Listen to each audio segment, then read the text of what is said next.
Hey, I'm gonna start it, boys.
What noise? That was me. Yeah,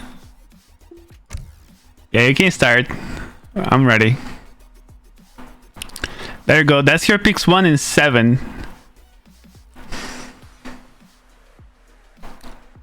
So you're gonna start with Dunes. Very funny map.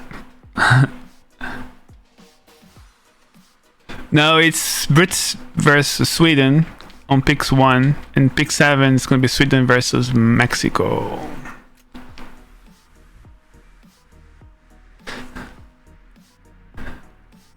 That's why I don't put it, because it's confusing. You see why I don't actually put picks there first? It's just weird. That's why I'm gonna take it off. It's just weird. It's better like this.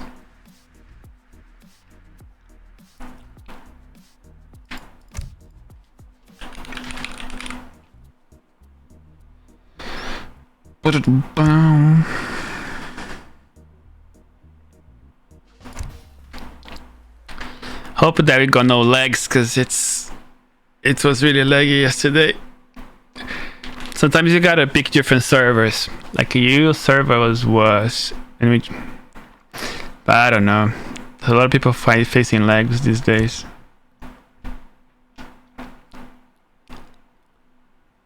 Hope today is a better day for AoE.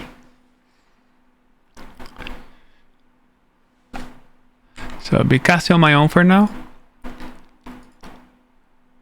But we might get Nick later. I invited other people, but no reply, so I think it's gonna be on my own for now.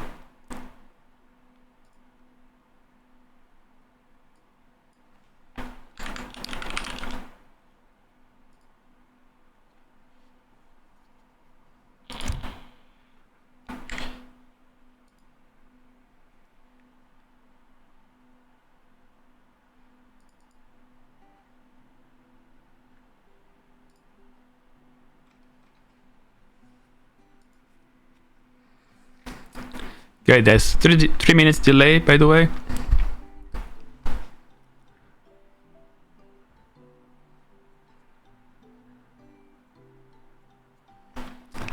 Nikki will come later. He probably might be here by the time that you play, Rado. We need to see if Carrie is gonna show up. Maybe Carrie had a good night yesterday.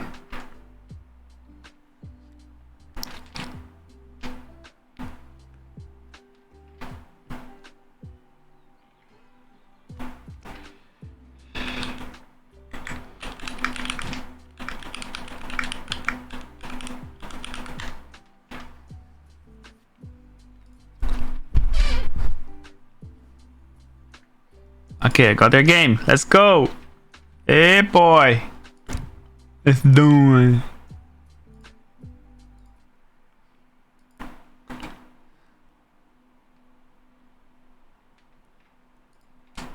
So I'm just gonna quickly, I forgot to do this. So let me just set this up. We need to remove this, this, add this. We put here, here, here, here, here, here. How about that?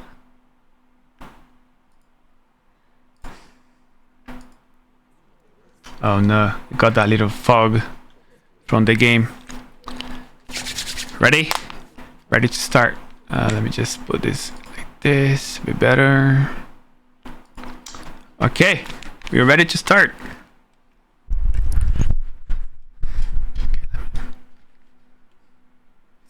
Let me just turn on the lights. Better.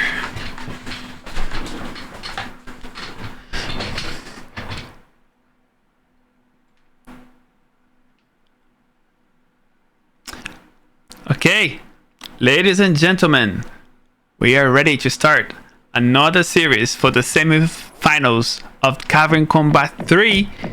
As always, I always forget to put my drag, right click drag. There we go. We got MrMerlin playing the Brits into the side of the map, playing John Drake. So this map is a very interesting map. It has no TP. And funny enough, we have the Berbers right in the middle of the map. So I think whoever takes this gives a major advantage. You get the Berber Nomad, so extra villagers, and the Berber Kamen Rider. Also you got funny things like so they get a charge attack. Your villager get more hit points, and the Berber Nomads do so much damage that they can counter cav, so hard to raid them. Your military efforts are joined by a Berber Sultan that can respawn for free at your home city military arrival and train Berber mercenaries. Interesting. So this also gives you a coin trickle the more resources you have. And this one, the Berber Gorfas, every military units become slower when approaching the mill states, farms, rice paddies, and fields. So on the other side of the map, we do have Killerkatze playing Sweden. Just so used to see MrMerlin playing Sweden that I wasn't expecting a Sweden on this map, but that makes sense. You do got a lot of mines everywhere, so that can definitely work. I think Brits just have a lot of pressure, but we don't have many hunts here. There's hunts like are scattered across the map, so loads of treasures, loads of dunes. We got some high grounds as well here. So interesting map. Lenga Lorenz. Hey, hi, hi. You wanna come in here and cast, Moleheim? You're welcome to do so if you feel like. People ask me like to get the advance on this stuff, but you know, even the players themselves don't know when they're playing, so it's not that easy. Yeah, it's all good, buddy. But anyway, it's gonna be an interesting game. So a little crossfire here between the explorers. Saying hello to my little friend. So MrMerlin aging up with the governor. Over 17 villagers. Once you get that map visibility right in the middle. So this is what both players can see. This is Mother Nature. So now he's switching to wood here for the Killerkatze. Managed to get 25 wood. See the herding. And a 30 XP here. I want to see what Killerkatze is up to. So he's going for more food. He also aging up with the governor. Drops a market. A little bit of herding. Can't hurt anyone. Oh, you see some pressure here. Some aggression. Barracks, you're probably going to be able to see that. So Explorer giving the visibility. Trying to surprise your opponent. That's always good. 85 foot. Good treasure over there. Taking all the damage. Okay, Brit's aging.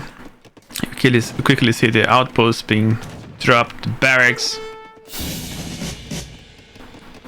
Okay, we need to be very reactive here. We're sending the Dominion's card. Gives him 4 more torps. We are already on 5. Now gathering that beautiful coin. But he's, I think one of the mistakes, he doesn't scout. He's just sending it blindly. And no resources for barracks yet. Which could be a mistake. But I think he will be able to see now. Oh my gosh. And I think MrMerlin can see because he's on the top of the rune. So the dune gives the visibility down below, but it doesn't give the other way around. So I think so. Yeah, it does. See, MrMerlin can see what's there below. But as you can see here, Killerkatze has no idea what's on the top. And that's one of the things about... I think after he got his tower up, he'll be able to see that. And might lose a village in the process. It does so. Yeah, that outpost now is kind of in a bad place. I think MrMerlin did very well in terms of scouting. He took the Berber's visibility, and then he put his explorer in a position where he would see everything from here. And then he built his base in a safe location.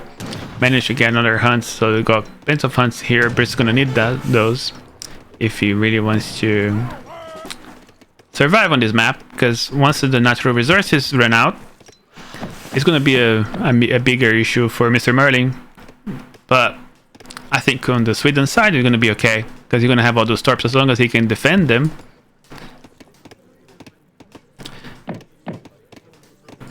Okay, Killerkatze is heavily investing on wood now. But Dominions and 700 wood. And also he has this 15 elk. Who has actually used this card?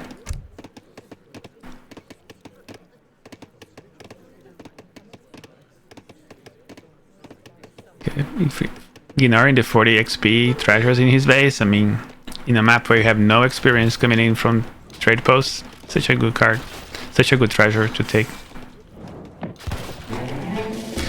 Yeah, that makes sense because you're gonna have low food income. You might lose map control, so you're gonna be relying everything on berries, so it could be quite hard. So you might see some musketeer action from both players here. Here comes the poke from the Swedes. Managed to take a musk. I think that's 12 on 12. So they equally massed now. We got some reinforcements here from MrMerlin. So now, yeah, 120 pop.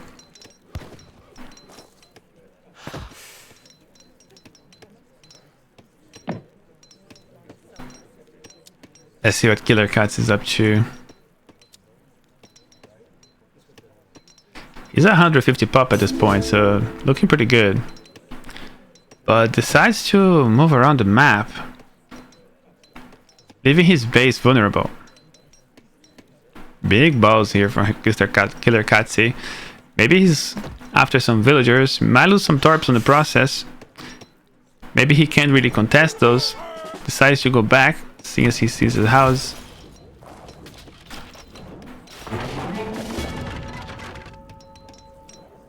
Got some longbow reinforcements, but not using the outpost. Let's see what MrMerlin has sent so far. I think the early taking down torps is pretty good. So it's a good idea.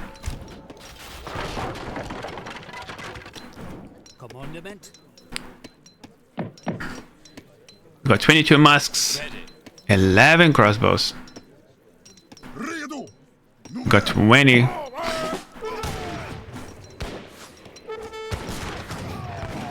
Yeah, he's gonna get molested by those crossbows. Look at those dunes.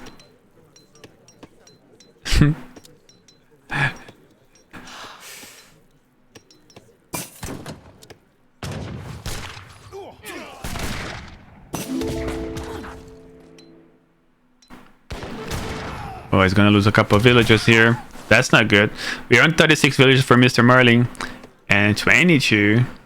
So he might lose more villagers. He's not paying attention. That's looking much better now for MrMerlin. Now he got down militia a little bit too early. He wasn't overcommitted, so he'd be able to run out from this. He might lose another village in the process. He's getting snared by the two Carolians. Managed to snipe some of this. Town militia is helping, but and he decides to charge here, maybe for the longbows, but decide to actually commit to the musks, and the longbows are just running around. Let them shoot. It's good for you. MrMerlin lost a lot of musketeers in the process. The town militia doing major damage here. These guys do 26 damage compared to 20 here, so they are better musketeer. Finally picking up on those town militia there, but left remaining only crossbows here. Now you gotta let them to do the work. They can't really kite, so you either run away or you just fight it off to the end. Decides to, they have 4 speed against 425 speed here from, plus some snaring here. The explorer goes down.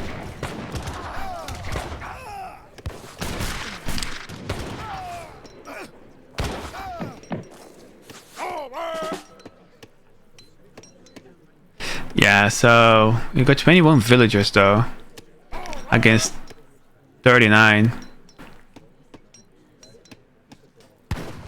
Now you got some sneaky mines being built up on the back of his first base. So using that side of the map as well, trying to get that coin as soon as possible, but probably gonna be a lost investment over here, but very bossy single one over here. Now you're gonna be seeing some ladder cannons into the mix.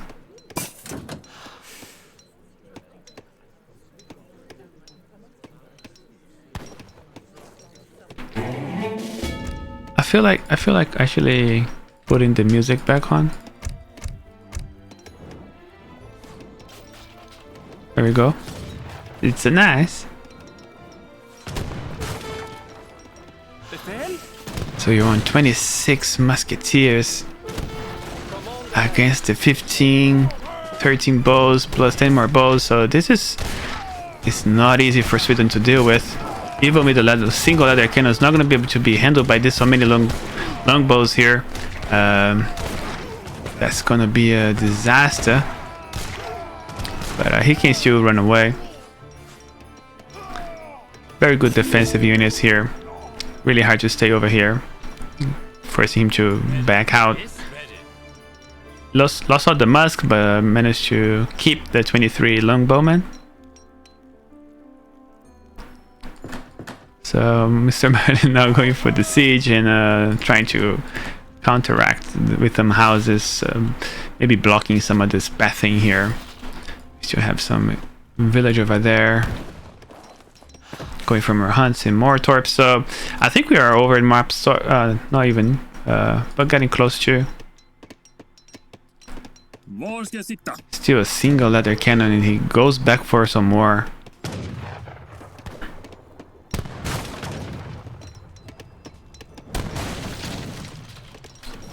And it's really hard to add hussars for Sweden as well. He got a lot of coin, man. He's chopping a lot of coin. I don't know why is that. What's this all about? Why you need so much coin, sir? You need. So basically, he sent that, right?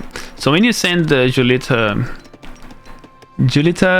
Stykebrook, so when you get the artillery foundry, you normally want wooden food, so you can make more leathers. So you want to have like about 5 leathers. I think elks could be a good thing, yeah.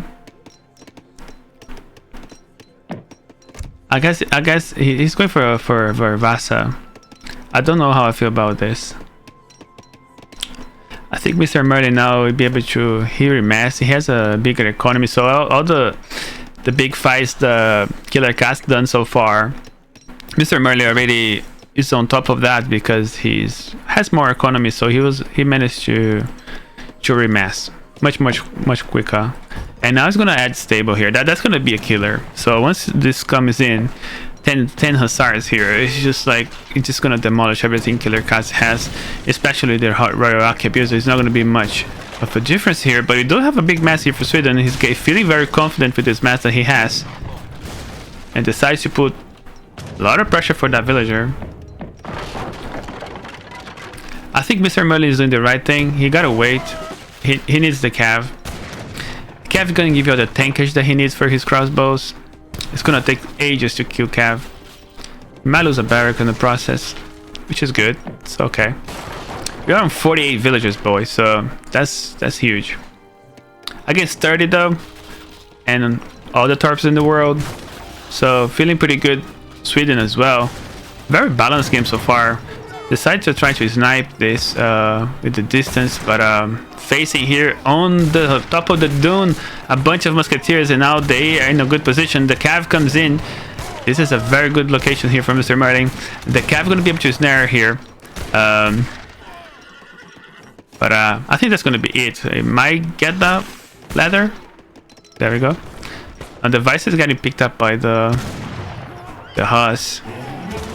So now Killerkatze on the top of the dunes now. Got major engagement here. I don't think you can take with the longbows doing extra damage on the back.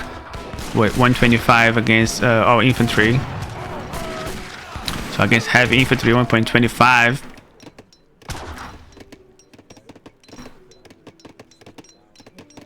So it's like 20 damage. The musketeer actually does more damage than crossbows if you just think about it, just because they have a higher rate of fire, so they can shoot us short. So if these guys have, what's the rate of fire? These guys, so they got 3 rates of fire, right? This has 1.5 rate of fire. So once they connect, they shoot twice as fast. So if they do basically 40 damage once, because how they shoot faster, but you can't really move them. As you can see here, they just need to be left alone. Decide to go to a closer range where the crossbow is not going to be a big of a problem here. We have a very bad location here for MrMerlin. This is looking pretty good for Killerkatze. The crossbows now are very vulnerable here, but we do have a lot of musketeers actually inflicting a lot of damage for this Carolean. So actually, MrMerlin actually might come on top of this. We have sent already all these upgrades for the musketeers, so they're quite heavy, quite bulky. And big cleanup here. I think Killerkatze in big trouble right now, because it's really hard to remass out of 2 barracks. He must have the resources. No, he has sent. Yeah, he already sent the blueberries, so he can only send the leathers.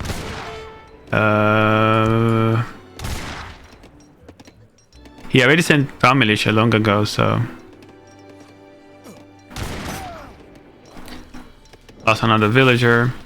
Gonna lose a barracks. I think he just needs to drop another barracks, I think. Or make a bunch of ladders. Oh, he's building an artillery foundry now, because he lost the artillery foundry. Oh yeah, fair enough. It is the longbow.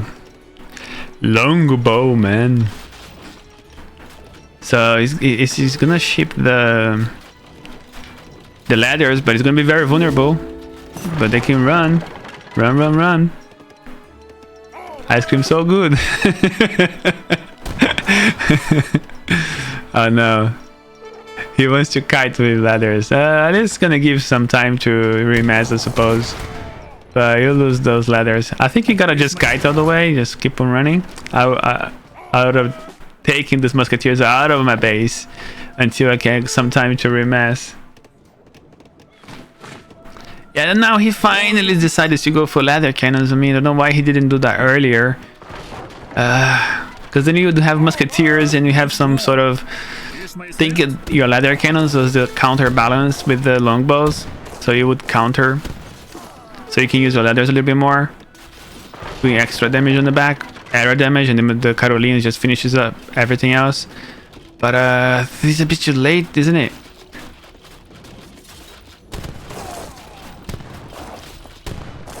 Look how nice, how much good damage they do. But imagine if he had that early on. Look at this. Look at how much mayhem it's causing. It's Ravok, but is it a bit too late? We have a single barracks for Sweden. He's not going to be able to remass. He has another barracks, but farther away. Actually, it gets enabled with the... yeah, he decides to abandon the colony, and MrMerlin goes and takes the first win. So let's actually start the casting before going into details. So, ladies and gentlemen, welcome to another casted series. So we got another addition to the caster team. Now we got Mr. Mompa coming in strong. And we got MrMerlin picking up a successful win. He had to pick first. So MrMerlin picked the Ottomans, counter-picked by Inca. So, how's it going, Mompa? It's doing great, and it's even better now that we're in the, quarterfinals of the Cavern Combat 3 with the two good players. A good map, good matchup. Both these civs have potential to go onto the water, collect those 4 whales, several thousand food, and then of course the natives and the coin mine up at the top of the map. Yeah, this is but the semifinals, by the way. We do have some water opening with Inca. We don't see that every day. I like this though. It's better than getting up a second concha, because the fishing boat's more versatile. It establishes water presence early. He can scout for docks on the water and just kind of get out there quickly. And you can make a couple of boats, 2 to 3 maybe, and then you are good. And then you just put everybody else on food. Very, very nice. So MrMerlin here, let's see if he just picked his deck. He does have some counter water. Cavernous Love is up on the field again. We do have the 2 caravels, so the 2 galleys instead. We don't have caravels, I guess. So you got the 700 food. He's always skeptical about that card, but on this map I don't hate it, because sometimes if you lose map control, you might lose touch of those hunts. And then it might be the only thing that will allow you to survive into this game. We do have a book of economic theory and capitalism, so maybe we might be seeing some H2 gameplay here. I think we've seen Azap's Abus before from MrMerlin. Let's see if he's gonna keep with the strategy, or he's gonna come up with something new. We got the House of Vasa, so it gives you 4 torps. Good one, right there.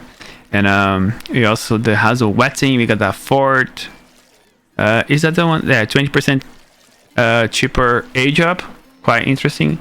And on the other side of the map, we also have the House of Vasa, so you can get more torps over there.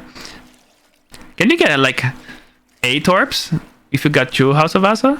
That I don't know though. I think not.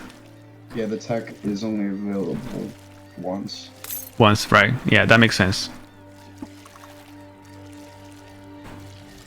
So scouting here, the water gameplay from Killerkatze. So good scouting for MrMerlin. I mean, you gotta scout. So Killerkatze as well. See no docks, but he knows now that MrMerlin knows that he has a dock. Yes. Good use of the chassis, but truth be told, he should know that there isn't going to be a dock from Ottomans because of the trading post stuff. And it's not a 10-10, and he's got a mosque, so... That's fair. Once you see that, you should know, relatively, that they're probably only going to do counter-water play. He doesn't have schooners, he doesn't have Sublime Port, so... the chances of him going into a heavy water play are pretty slim. He might make a dock and a caravel and then ship 2 galleys and then go from there.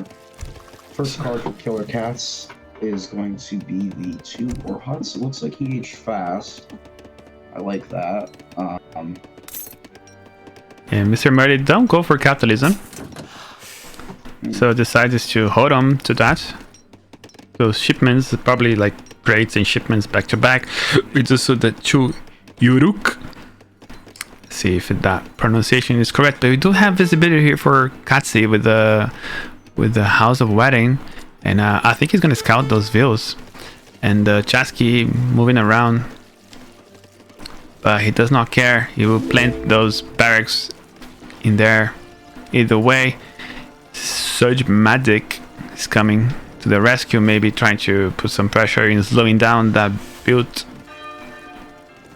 Barrack build. I feel like Inca is pretty poor against fast fortresses. Yes. Falconet timing pushes, like Spain, for example. 100%. So I'm curious to see if he's gonna just send him here, or if he's actually gonna apply HG pressure, maybe go for Stagecoach. Now with Inca, you know, it's always a tough situation because you do want to apply some pressure. You don't want them to just get a free boom, but at the same time, your civilization with a powerful fast fortress, you get Spahi, Falconets. I feel like that would be just a safer option here, and then you can also in H3 get your frigate, so you're going to have better water congestion as well. I agree with that. It's like they really struggle against us. So you're gonna lose his Explorer, which is huge here. They're very tanky, so you might want to keep this guy alive. Inca normally don't have the. Normally they don't do the fireplace that early.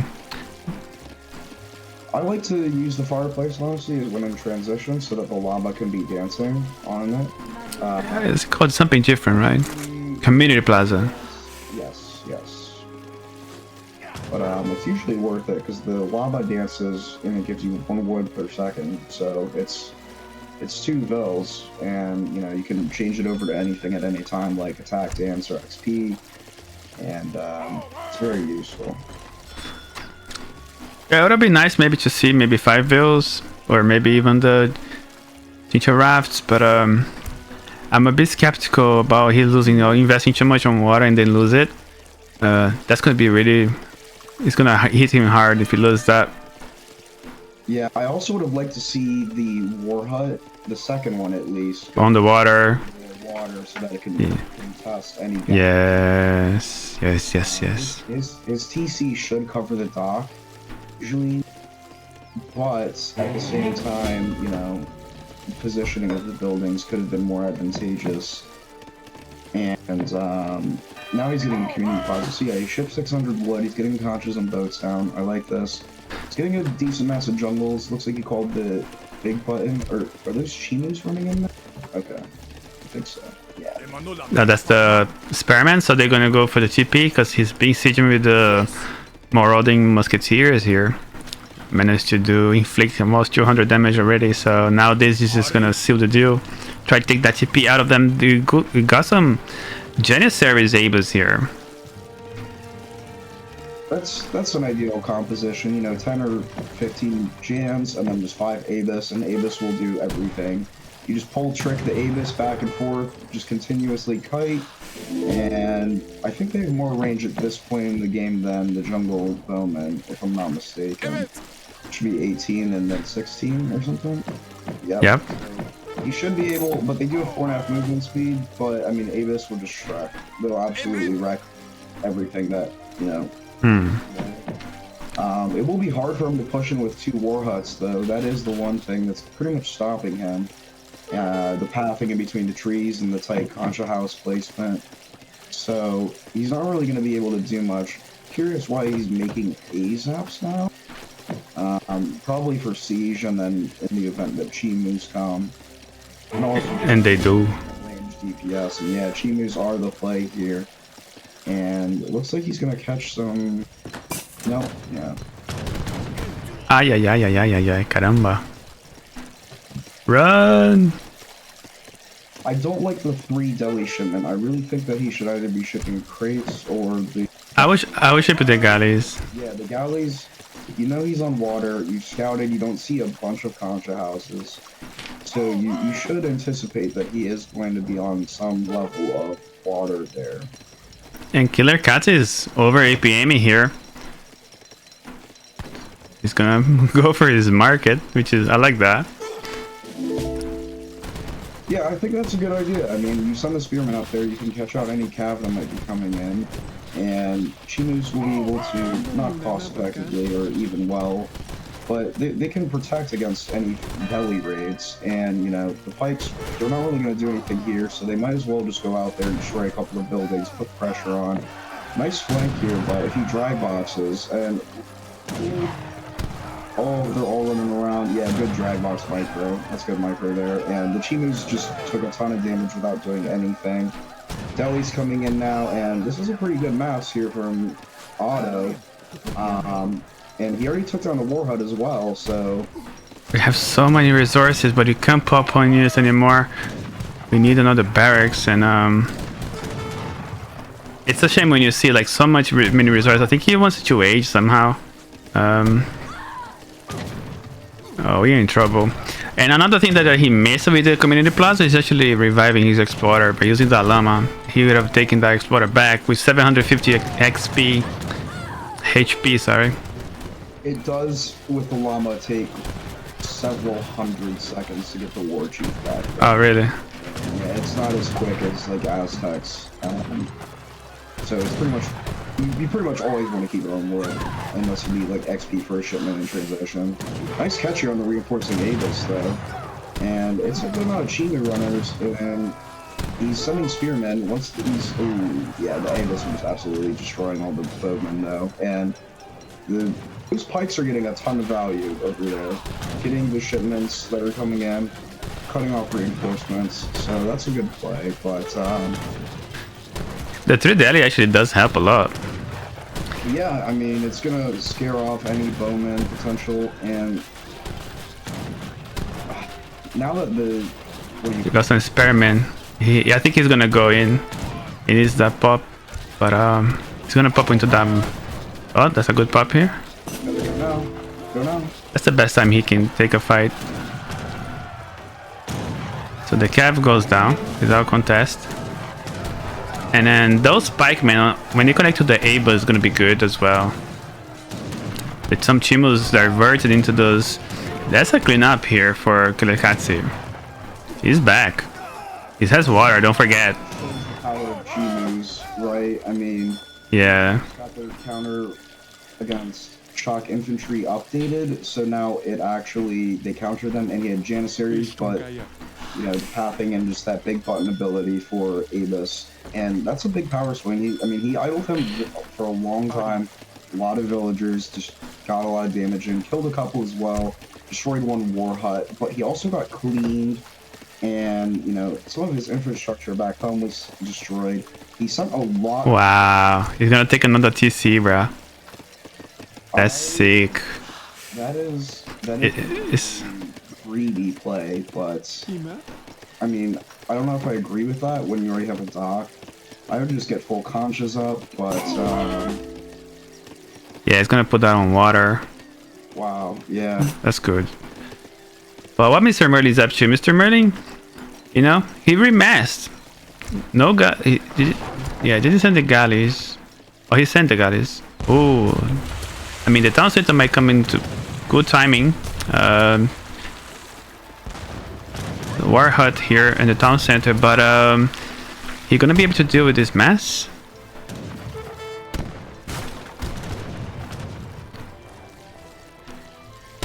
If you get shots on that war hut before it goes up, that could be really big.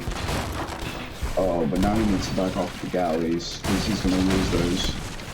And the dock is shooting at the boats. He needs to move the boats, send it back. Oof. He needs to retreat to the shoreline at his forward base and use the galley and use the grape shot on all of those units, but he's just gonna use the second galley for nothing. Yeah, the second guy is gonna go down now. Oh. Now, I will say that on this map, granted, Inca needs less hunts, and he also has water, but he will be running out of hunts that are safe soon, and, you know, MrMerlin's going to get some nice map control, but there's one part of the map that is so important, and it's the water, and, you know, his his counterplay was kind of weak. He just lost 2 boats with no Chincha rafts being deployed, so... Yes. You want to sweetie, but he is doing some nice damage on these conchas. I don't know. I feel like it's quite balanced at the moment. The 700. You know, you got some conchas, chincha. See my name. Okay, the longbows can handle these musks here.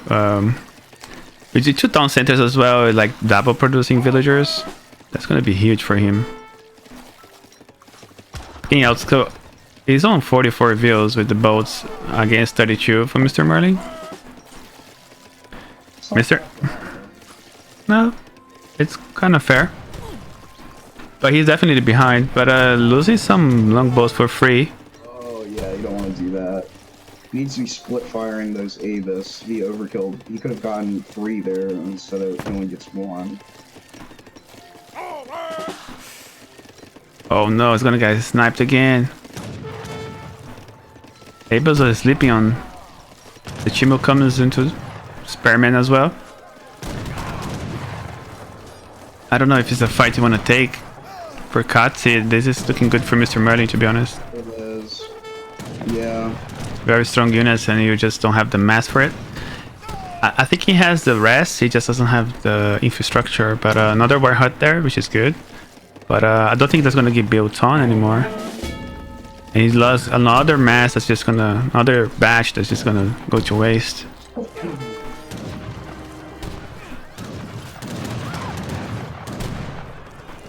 More Abas coming in. Now it's gonna be a problem. I think this is GG. It looks like so.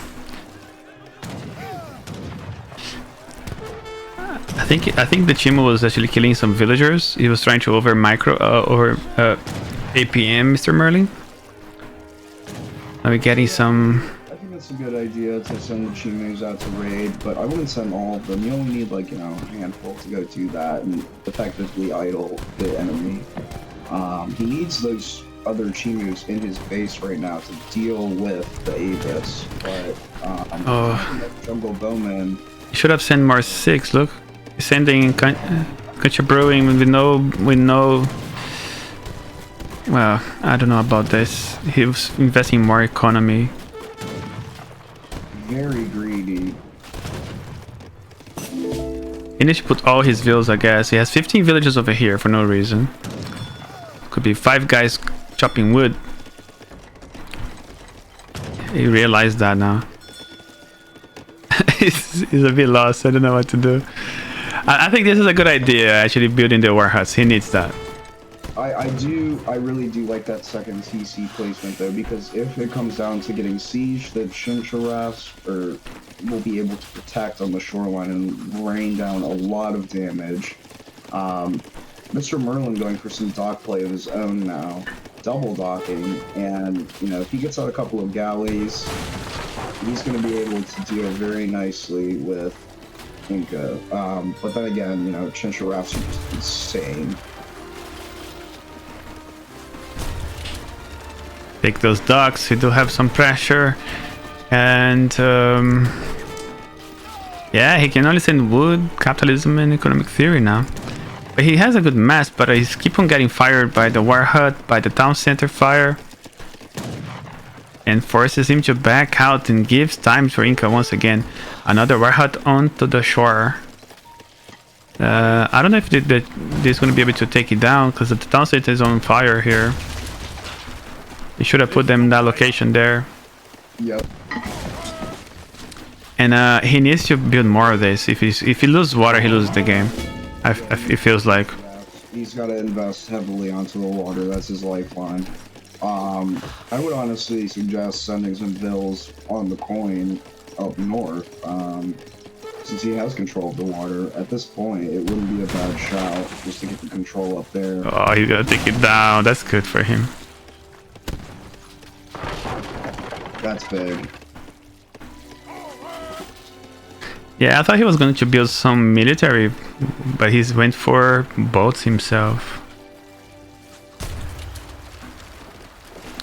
He's gonna get under the sea fire. Uh-oh. Oh, he's gonna lose. Go heal that boat and then come back and just kind of sit on the shoreline, make sure he doesn't make any more dots, and it should be okay. Oh yeah, TP line. Major flaw here. MrMerlin should have taken that. But let's see. that would be a good play. I think he needs to age up at this point. He can't really go in against 4 war huts, Shinsha rafts, and not have some sort of cannons or, you know, veteran C-Tax. Spotty would be nice. Just something to add a little more oomph to his composition right now. I mean, pushing into that right now is just going to be not worth it. And then, you know, the Incan units can just sit, wait until the massive Ottomans get whittled down by the TC fire, the war huts, and then just push in and kind of clean up. But it looks like he's going hard pressed into age 2. Nice villager pickups, though. But Okay, he's going for this fight. nice surround. Azap's coming into melee mode. Shinsha rafts look like they're going to be able to connect on some of the units there. And nice micro, good surround. But he held it off. And he's going to be able to clean up all these bows with the mass of Avis. And he still retains his Zaps and Janissaries to deal with those lingering Chimus in the back. And I mean, it looks like he's got a critical mass of Avis that are going to be hard to deal with at this point. I mean, I don't know how cats can deal with this. He needs longbows. He needs a bunch of them. He has the resources. He's doing them now. He just had to keep them alive. I think he wasn't ready to advance. And 3 vills going down. 4 hut just goes up, but yeah, I mean, he's going in too early. Like, he doesn't have the range as well to fight this.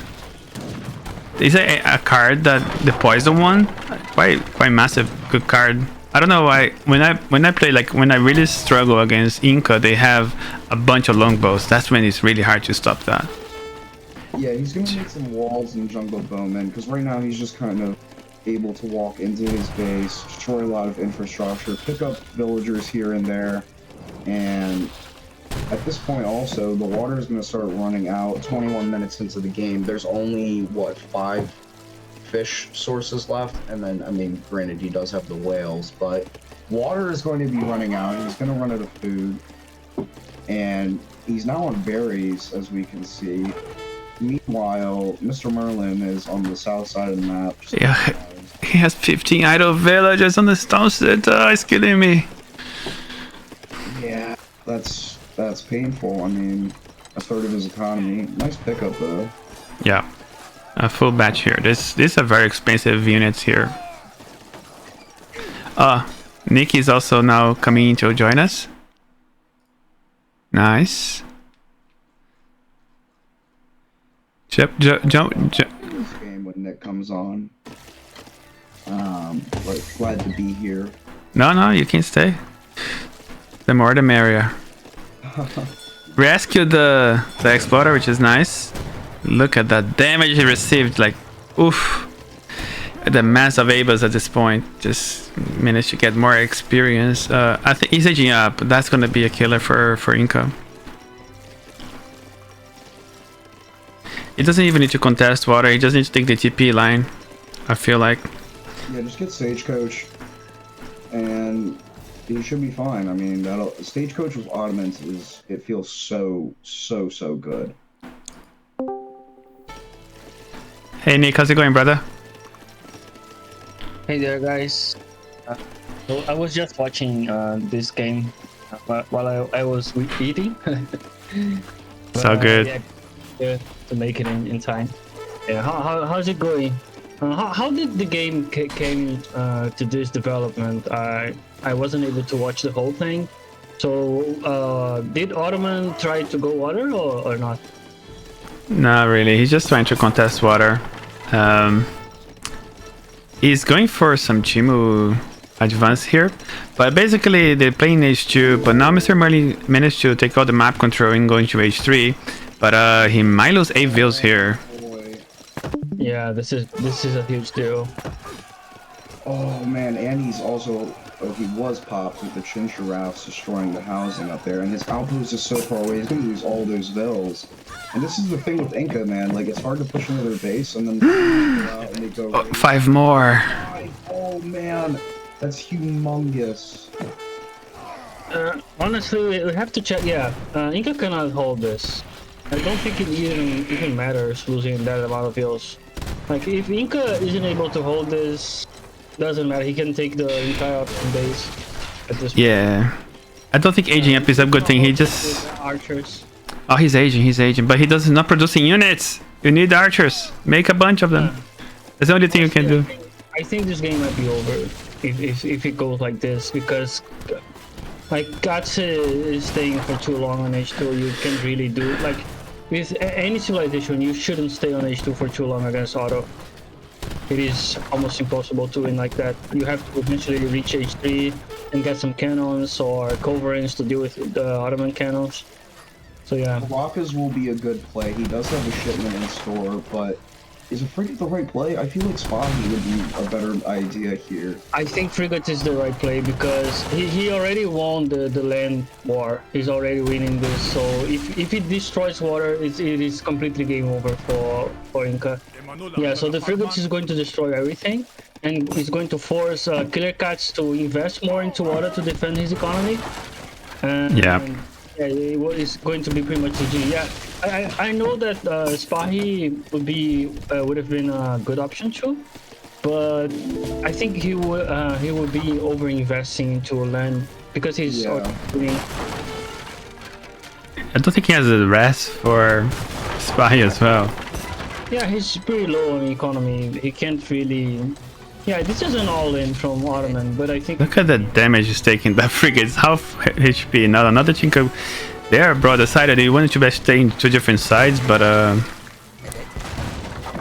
he's gonna lose. It's a powerful push. Killerkatze over macroing here. Oh man, that could be a problem. He needs the Huraka. And Caracas are coming in with conquistadors, probably in anticipation for the Spahi. A lot of more villagers going down, and we have to watch the micro. You can't really play it like that. You're gonna lose it. Going down. Oh, that hurts. That happened. oh man, yeah, now he's trapped in a corner. He can't back up, and those falconets are just gonna absolutely pummel. Where is the Huraka though? Oh, he's gonna take one. No, the falconet is going to survive. Yeah. Oh, and the falconet stays up, and the Avis just clean. That's yeah. Casa does my help to take the other falc. Yeah, but I mean, he can't really kill this falconet. Yeah, he's. So much value out of it, and he's got more idols, and it's just. Yeah, that's what I told you guys. This game is over because he was too slow to follow up to H3, and you can't really beat. Yeah, he can take the entire Ottoman base. Doesn't matter. Like raiding helps. At a point. The Chibo takes it.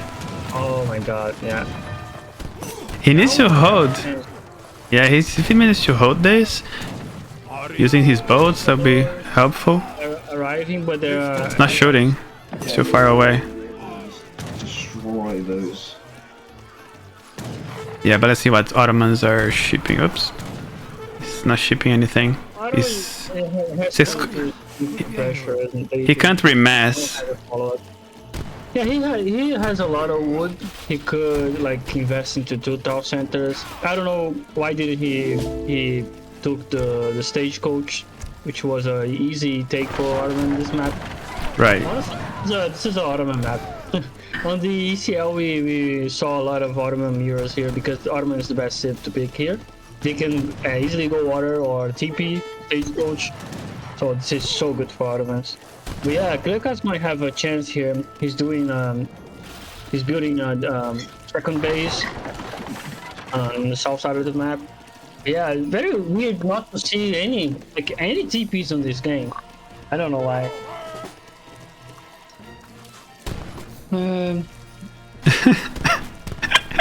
What a game. Oh, that's a good pickings here. He sees it. No. There was some attack move. Yeah, you have to protect those egos. He can't really remass, so every unit counts. Yeah, some Shimur dying to that. You have a lot of deals on the North Island.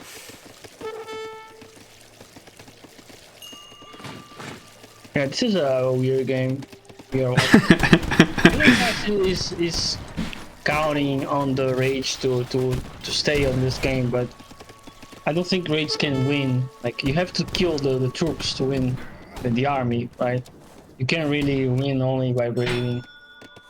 If he sees this, Yeah, because like he has nothing to produce. Like he's almost starting to. Like, we have to check on Killerkatze production. Let's see how many barracks does he have. Like he has one here. He's losing more villages. He's going to lose another war hut. Look on the north side of the map, Kavan. I want to see his base. here? No, yeah. He has only a single war hut. He can't really like remass. He cannot remass his army. So all MrMerlin has to do is non-stop attacking. And he wins. Yeah. Now he might. I think he will see the villagers now here, and he will be able to back and take them out. Yeah, he's raiding. He's absent. The other I side. mean, this is a killer for him. But he's losing his forward base. Like, person- MrMerlin cannot go back. Oh yeah. This is what Inca wants. Yeah. Yeah, he cannot go back. Giving him the run around is an Inca classic, but sometimes you just have to, you know, do your own right click and continue right clicking their base because. He sees it. He sees it. Yeah. How many are there? 7 vills? Yeah. I don't think it matters, honestly. If I were like MrMerlin right now, I would. On this scenario, this is a base trade. You just doesn't matter like going back and even if you reset the Inca army, all they want is to get more time, right? To gain more time. So you're just playing Inca's game here. They are so much faster than you. He can outrun you so easily. So yeah, now Inca remasses, sending a forward. Yeah, Merlin might have lost his game just because he went back. So this is the thing that many people don't understand about this game. Like it is all about tempo. Like you should not give up the pressure you have because the opponent has like if the opponent is raiding you like that, he's desperate to come back into the game. So you should not give him the opportunity to come back like that. So if he stayed on the Inca's base, this would have been his game. But since he ran back to kill like 4 or 5 Shimus, this might have been his why he's going to lose this. So yeah, watch this. Inca has a huge remass, and I don't know if Ottomans can kill this anymore. Yeah, they cannot. He got a lot of pikes. So he's going south because he's scared of losing his view. So yeah, MrMerlin basically threw this game, I think. Yeah, he doesn't have hunts anymore, so he's like. No, he has no coin. I think that the biggest problem is coin. Oh yeah. Coin gathering. So yeah, like he has no mid to long term plan here. He has no second TC, no stagecoach. He has basically nothing. This is all he has. So you have to deal damage with this. You have to not allow your opponent to remass. So this is everything Inca wants. Look at Inca's base right now. Now he has a fort. Yeah, he has a huge army, and he's going once again to MrMerlin base because it's working. MrMerlin goes back to the tank. Yeah, this is pretty soon to be over, in my opinion. I don't think Ottoman can win from here. Yeah. That is a scary amount of Chimus. Yeah, there comes a point that Shimus basically outrun Ottomans. I think this is a difficult matchup for Inca on the early game because it is very hard to hold Giant Falcon at push. Yes, so we were talking about that.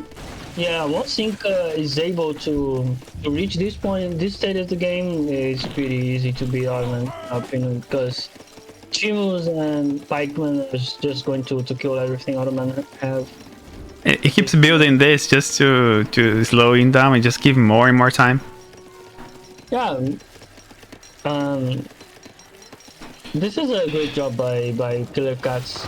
This is how like the best Inca, like Kainisi and Osteo like to play, right? They start to lose the game, and then Chimos are just running around your base, trying to kill views, forcing you to go back, right? So this is how Inca works, basically. And it is very important to keep pressuring them, because if you give them time, like happened in this game, it is so easy for them to rematch and then win you. Like, MrMerlin has no idea of the huge mass that Killerkatze has. He has no idea. He didn't see this yet. So once he sees, I think he's just going to tap out. You can put all these villagers also to the community plaza and put them onto damage. That'll be good. Yeah. This is a very important thing to do, but I don't think he's going to. He's getting from berries. Like, Inca doesn't really have that much of an economy. You have to point that out, too. He has the resources. He just can't be bothered making units. Yeah, we don't really have that many pikemen. Yeah, but this is just Inca. Yeah, that Chimo just gonna be in between everything. He's the best cav in the game, so. Yeah, this is just Inca. That's why you shouldn't. Oh, Bronchi is subscribed. Thanks for the follow, Paulo. Okay, we ready to play game 3. Let's go.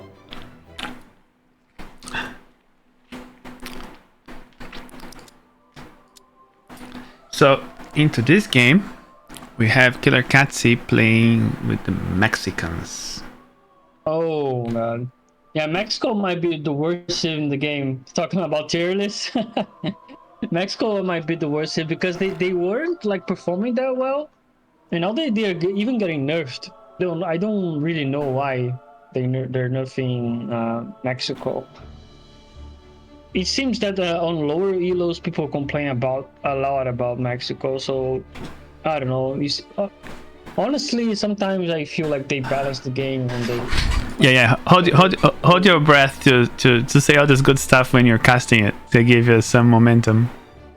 Okay, let's go. All right, guys. So we're back to game 3. We have MrMerlin now picking Mexico with Sweden. So, I mean, this is a good Sweden map. It's a very large map. We got loads of these mines across the map. Mexico is a very funny one, though. Even though you're saying, like, we were just talking about just now, like, how Mexico is one of the worst civs and is getting nerfed all around. You can't deny that sometimes you can still do some very impressive stuff with Mexico, and some stuff is actually quite powerful, and you never know what to expect. Are you gonna go H2? Are you gonna go H3 and then revolt, and then you revolt back again? So there's so many things going on with Mexico, so I don't know, maybe when the devs play against themselves, they just probably have some build orders we don't know about that they just need nerfing. I don't know. I saw like a build where they send the village, and then they send five views, then 4 views, then they revolt Central America, then you send 7 views, then you go FI, and at the same time sending insurgents, making Chinacos, putting pressure. I mean, all this stuff can be achieved, and you have a good economy. There are so many other stuff you can do, but some of them are not very viable in 1v1s. Like, for example, the Hacienda boom. Those things are not easy to pull off in 1v1s, but definitely interesting. This build that you're talking about, it is an old build. Honestly, everyone was doing this when like a year ago, like 4 views into revolt, right? Yeah. Central America, when you get like 40 views at 9 minutes or something like that, and then you go F5. But this is so slow, man. Nowadays the game is so much faster. Like, you easily die to a Janissary Falconet push, like a Musketeer Falconet push from France. Skirm Goon, you cannot actually deal with that as Mexico. I think that the biggest problem about Mexico is that they have a lot of difficulty dealing with skirm gun compositions, which is the meta right now. So if you have difficulties like that, you can really be a top civ, in my opinion. Because like I don't know how Mexico can beat France. I really have no idea. France has to do a huge blunder, in my opinion, like France or Germany. I think Germany might be better because of the insurgentes against the ULANs. Yeah, that's Like, I lost playing Germany to Mexico Yeah, doing so- FI. Yeah, I think this can actually be good, but I don't know about France because when you rush as Mexico, you have to deal some damage, right? You have to touch down like a TP, a house, or kill a couple of villagers. You can't really like pressure, do nothing, and then go back and boom. I don't think Mexico is like that. Yeah, I think the problem is that Mexico relies too much on soldados and insurgentes.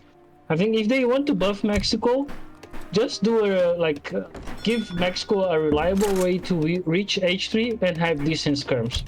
So then Mexico becomes a very strong civ. Aha, That's my yeah. Mr. Money, like- you see this? Yeah, I wish they did something like that. I like the civ, but I just think it's nearly unplayable at a high level. I don't know. It is so easy to counter the things. Like people just don't die to revolt and at the 1900 elo. I find it so difficult to pull that thing. Yeah, it is all about cheesy builds. I think the longer the game goes, like the older the game gets, easier it becomes to kill Mexico because people are just aware of the cheesy stuff nowadays. They know what's going on about Mexico. I don't even think people that play Mexico know Mexico that well. That's one of the things. Like there are so many things you can do. I don't think we have explored as much, and I don't know what players that are really good with Mexico that knows much stuff. There's so many things you can do. They're not playing Mexico. Everyone who's good with Mexico at the high level, they're not playing the civ. Exactly. Usually it means they find the civ weak. That's how I see it. So if for instance, if there's a Japanese main that loves the civ and is always playing, then he suddenly stops playing the civ. That you usually see that oh okay, the civ is weak then, because he loves the civ and he gave up on it. Right? So I think everyone just gave up on Mexico at the high level. So I find that sad, honestly. I like the civ. I would love to main the civ because it is so creative, a lot of builds. But the developers, they have to be so careful about Mexico because it is so easy to turn the civ into a super OP civ, right? I think this is the hugest problem about Mexico because it is either a bad or a OP civ. Yeah, So why not? look at this build order. He sent 2-1 into that in the 700 wood. I don't know about finishing in one hacienda. That sounds meh. Very meh. This is the boom. This is the hacienda boom. Is it? Yeah. No, it's just 2 haciendas. Huh? Yeah, but I think he's going to build more. Oh. Insurgentes. It didn't block though. That was a big blunder for him. Yeah, but I think he can actually destroy this. Maybe later, but not now. Yeah, he's going to destroy this. Oh no, but the Carolines are there. Yeah, you don't right click torps. When you don't want like a wagon to build, you gotta take half of your army, put in front of it, so it doesn't know, it can't be placed when there are units on top of it. Yeah, so People always miss that. Yeah, Mexico has 23 vills, right? But yeah, we have to point out that Merlin built a wrong torp there. He built it on wood, afraid of losing it, right? Yeah, he had to. Yeah, but still, it is a 0.25 wood. It is a decent gathering. I love this. This is nice. Yeah, so yeah, Mexico is going for salteadores. Insurgents. Yeah, he's training salteadores. I think Mexico should play H2 stuff nowadays. It is where the Civ is the strongest, in my opinion. The skirmishes are very good for the early game.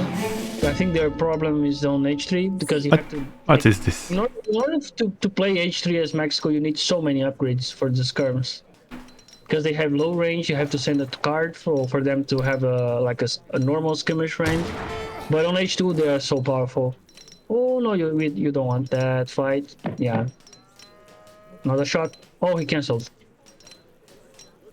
Okay. Oh no, I'm watching from the stream.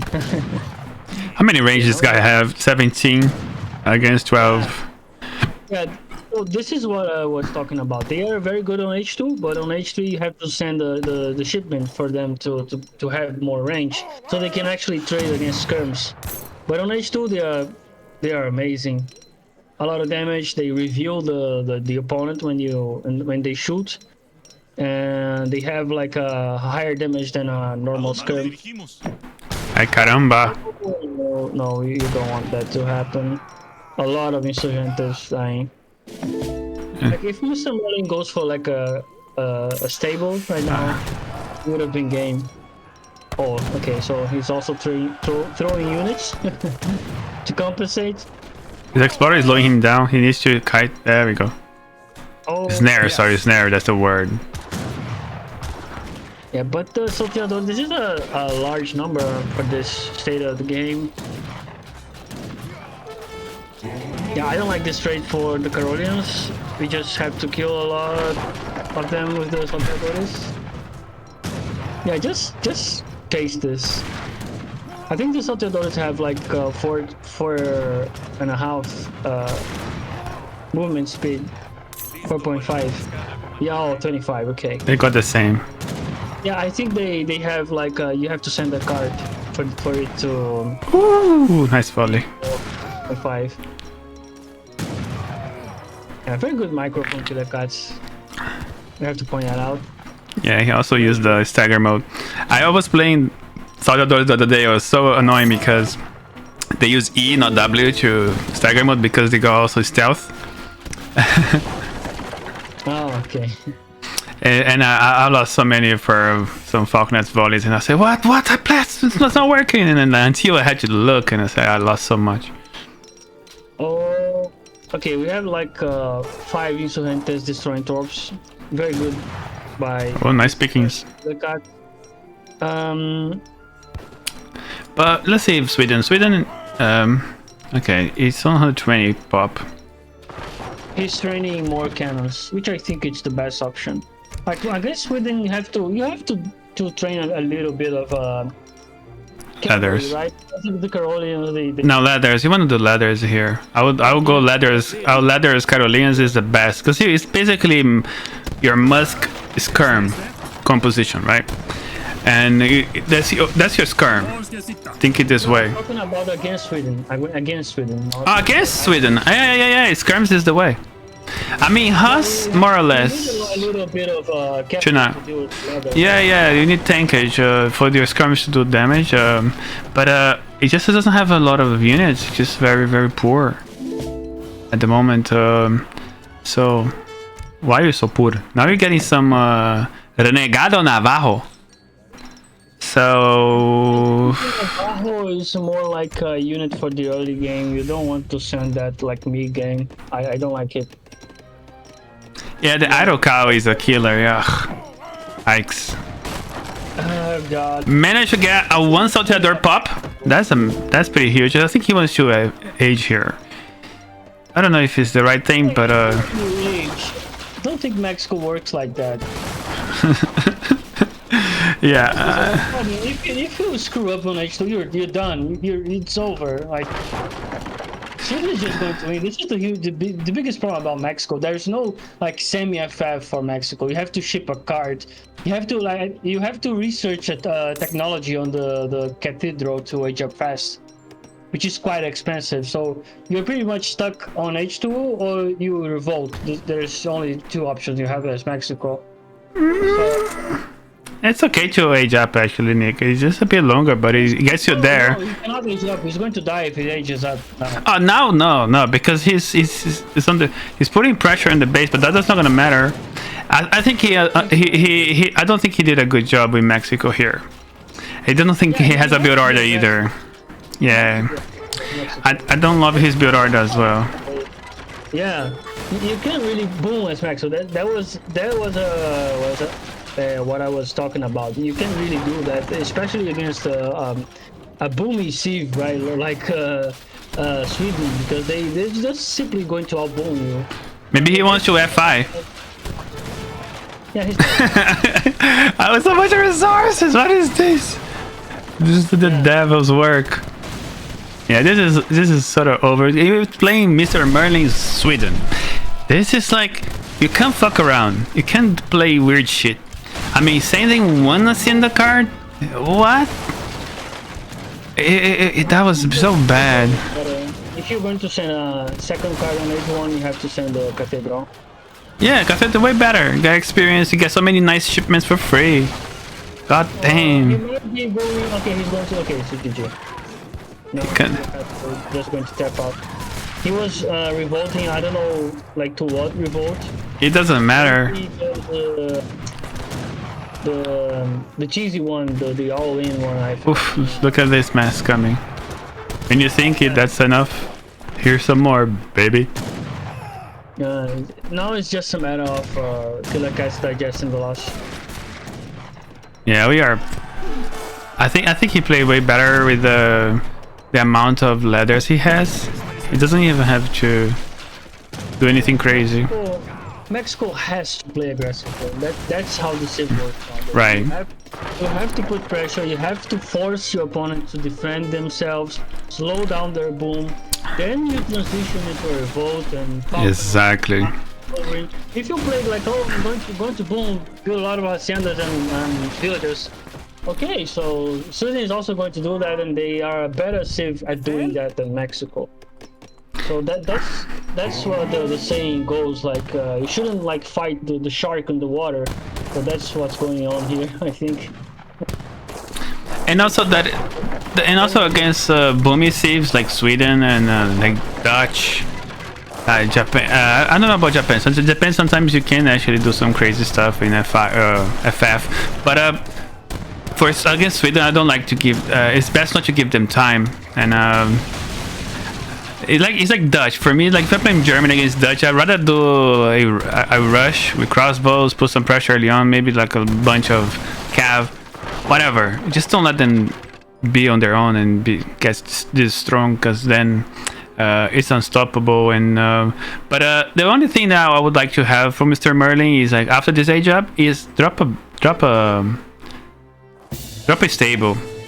Just because you would be moving around and trying to catch, but he lost all his mass here and he realized that this is over, and that's GG's. GG, this was a fast one. Not gonna lie, I think. Yeah, let's watch the timeline. Watch the views. Okay, this was a boom from Mexico, and you can see that Mexico has the same amount of villagers as Sweden. Which is horrible. Yeah, this is the worst possible scenario because Sweden has torps, right?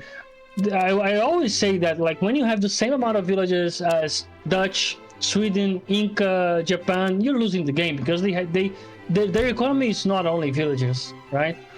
Right. So, yeah, you shouldn't go like that. I think you have to play aggressively in this matchup. I don't think he had a build order. He was playing like random.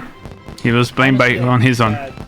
No, dude, the one that send the wagon, I think it's a waste of card. Just okay. So we got our next match here. Ready to go.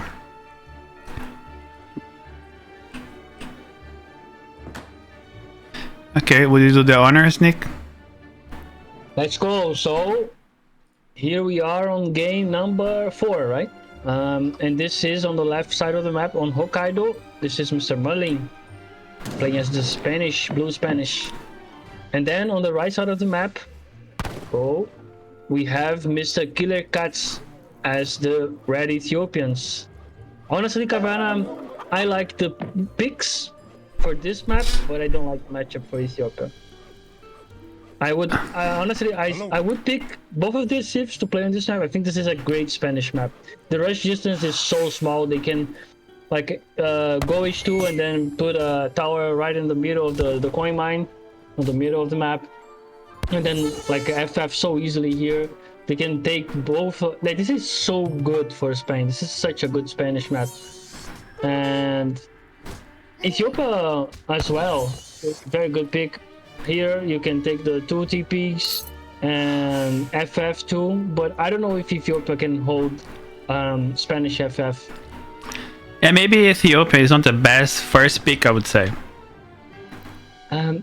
Yeah, I don't think Ethiopia has many counters, but I think Spain might be one of them. Yeah, I think Africans see the struggle against Spain, right? Yeah, I think both of them. Especially because the mortar, the Sebastopol mortar, they don't trade well against falconets. So Spanish falconets is kills so easily the Ethiopian cannon.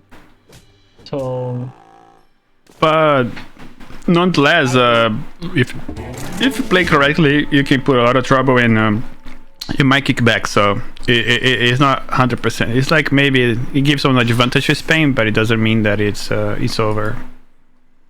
yeah, this is my favorite map in the game, by the way. I love this map. This is so fun to watch and cast, play, because there are so many possibilities here.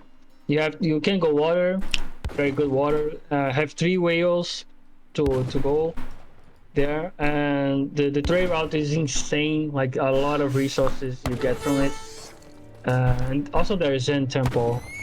I just like Zen. I don't think Zen is a good native, but I like Zen. Last map on the pool. Oh, MrMerlin stole this. Ooh la la. 50 food. Thank you. I think the boom might be coming this way. This is usually the time that... Yeah, he can just take this fight with the Aboon. Yeah, the Aboon is going up. Chris.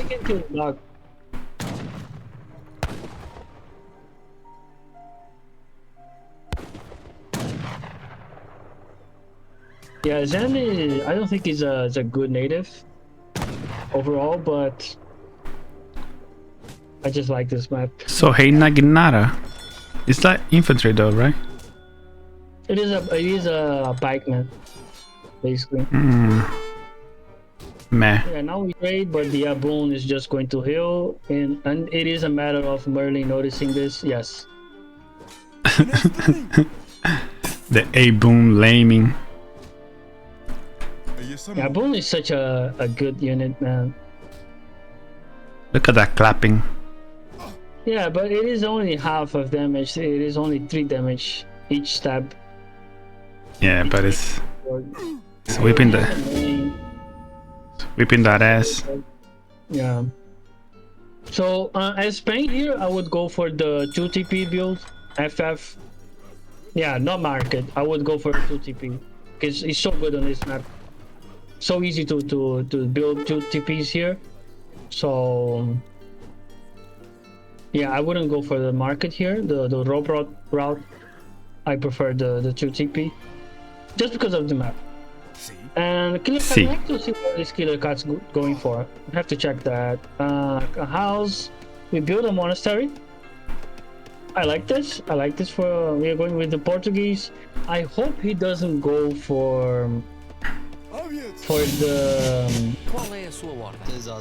crossbowman H2. I think it's... They nerfed it quite a lot. I don't think you can do that anymore, especially against Spain. You don't want to do crossbows against Spain. Yeah, I think only Malta can do that against Spain. Right. He's gonna be coming with falconets and lancers. What you gonna do with crossbows? Cry? Yeah, and Malta, only Malta can do that because Maltese crossbowman isn't really a normal crossbowman, right? We have to admit that. But yeah, we're doing a war camp. This might... Oh, we are shipping the fort. I like this. But this is the crossbowman H2 build from Ethiopia. You can really... Yeah, you can transition to H3, but I don't like not going for the TP. Like this is a TP map. You have to pick the TP here. As both players, you have to play this with the TPs. Eventually, you have to get them, but I don't know, man. I don't know how Ethiopia can hold this on H2. I like the map control, but what's the next card for Ethiopia? You have to max out on Ebons. He's shipping wood, so he's going to rush. Yeah. Honestly, I don't like this Cabana. I don't like. I don't know how this can survive Spanish push. Like Lancers and Falcon is just going to kill this so easily. He has like two barracks, the Ethiopia player, but he cannot produce from those. I think. Yeah. No.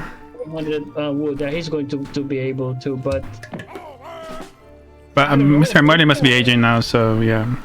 Yeah, he's scout. age up. Yeah, and Spain doesn't have a barracks yet. Oh no! Okay. So, but this is the best scenario for Ethiopia, Kavana, because he can simply destroy everything that Spain has here, because his army is going to be on the other side of the map. Yeah, I don't like this sneaky. I would put something over here. I don't know. I would put actually defensive. To be honest, and this is actually so short. I would take everything that is on the path, even if that was walls. Spain doesn't care much about walls too much. Oh my god, this is going to be a huge raid. So maybe this works for Killerkatze. Yeah, he knows the villagers. Yeah, now he's going to destroy the arsenal, which is quite useless. You don't really care about the arsenal. Nah, it was mainly for visibility, and now he knows there's something over there. He's also the monastery is picking up those villagers, so he must assume there's an outpost there. He has to assume that. Yeah, this is such a good map for the Spanish FF.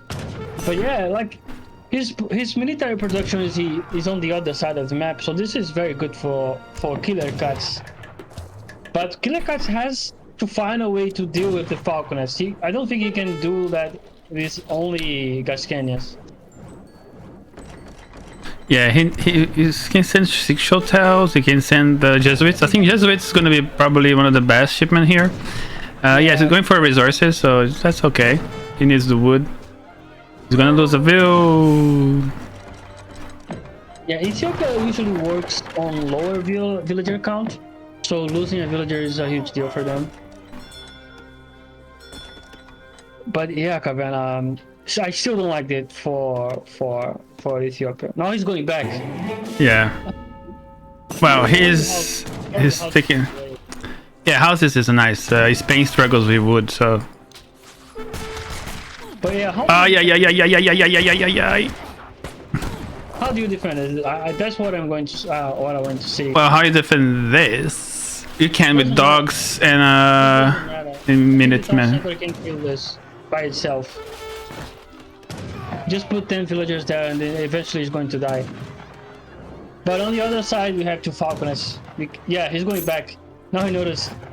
Now he noticed that he might have lost his game. Now you know. I mean, what he should have sent is the Jesuits, I think.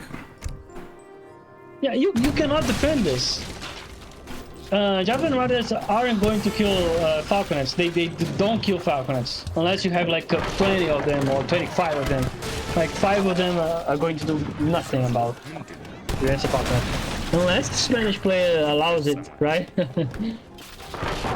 Okay, we're just 20 more houses. We overpopped on this side as well.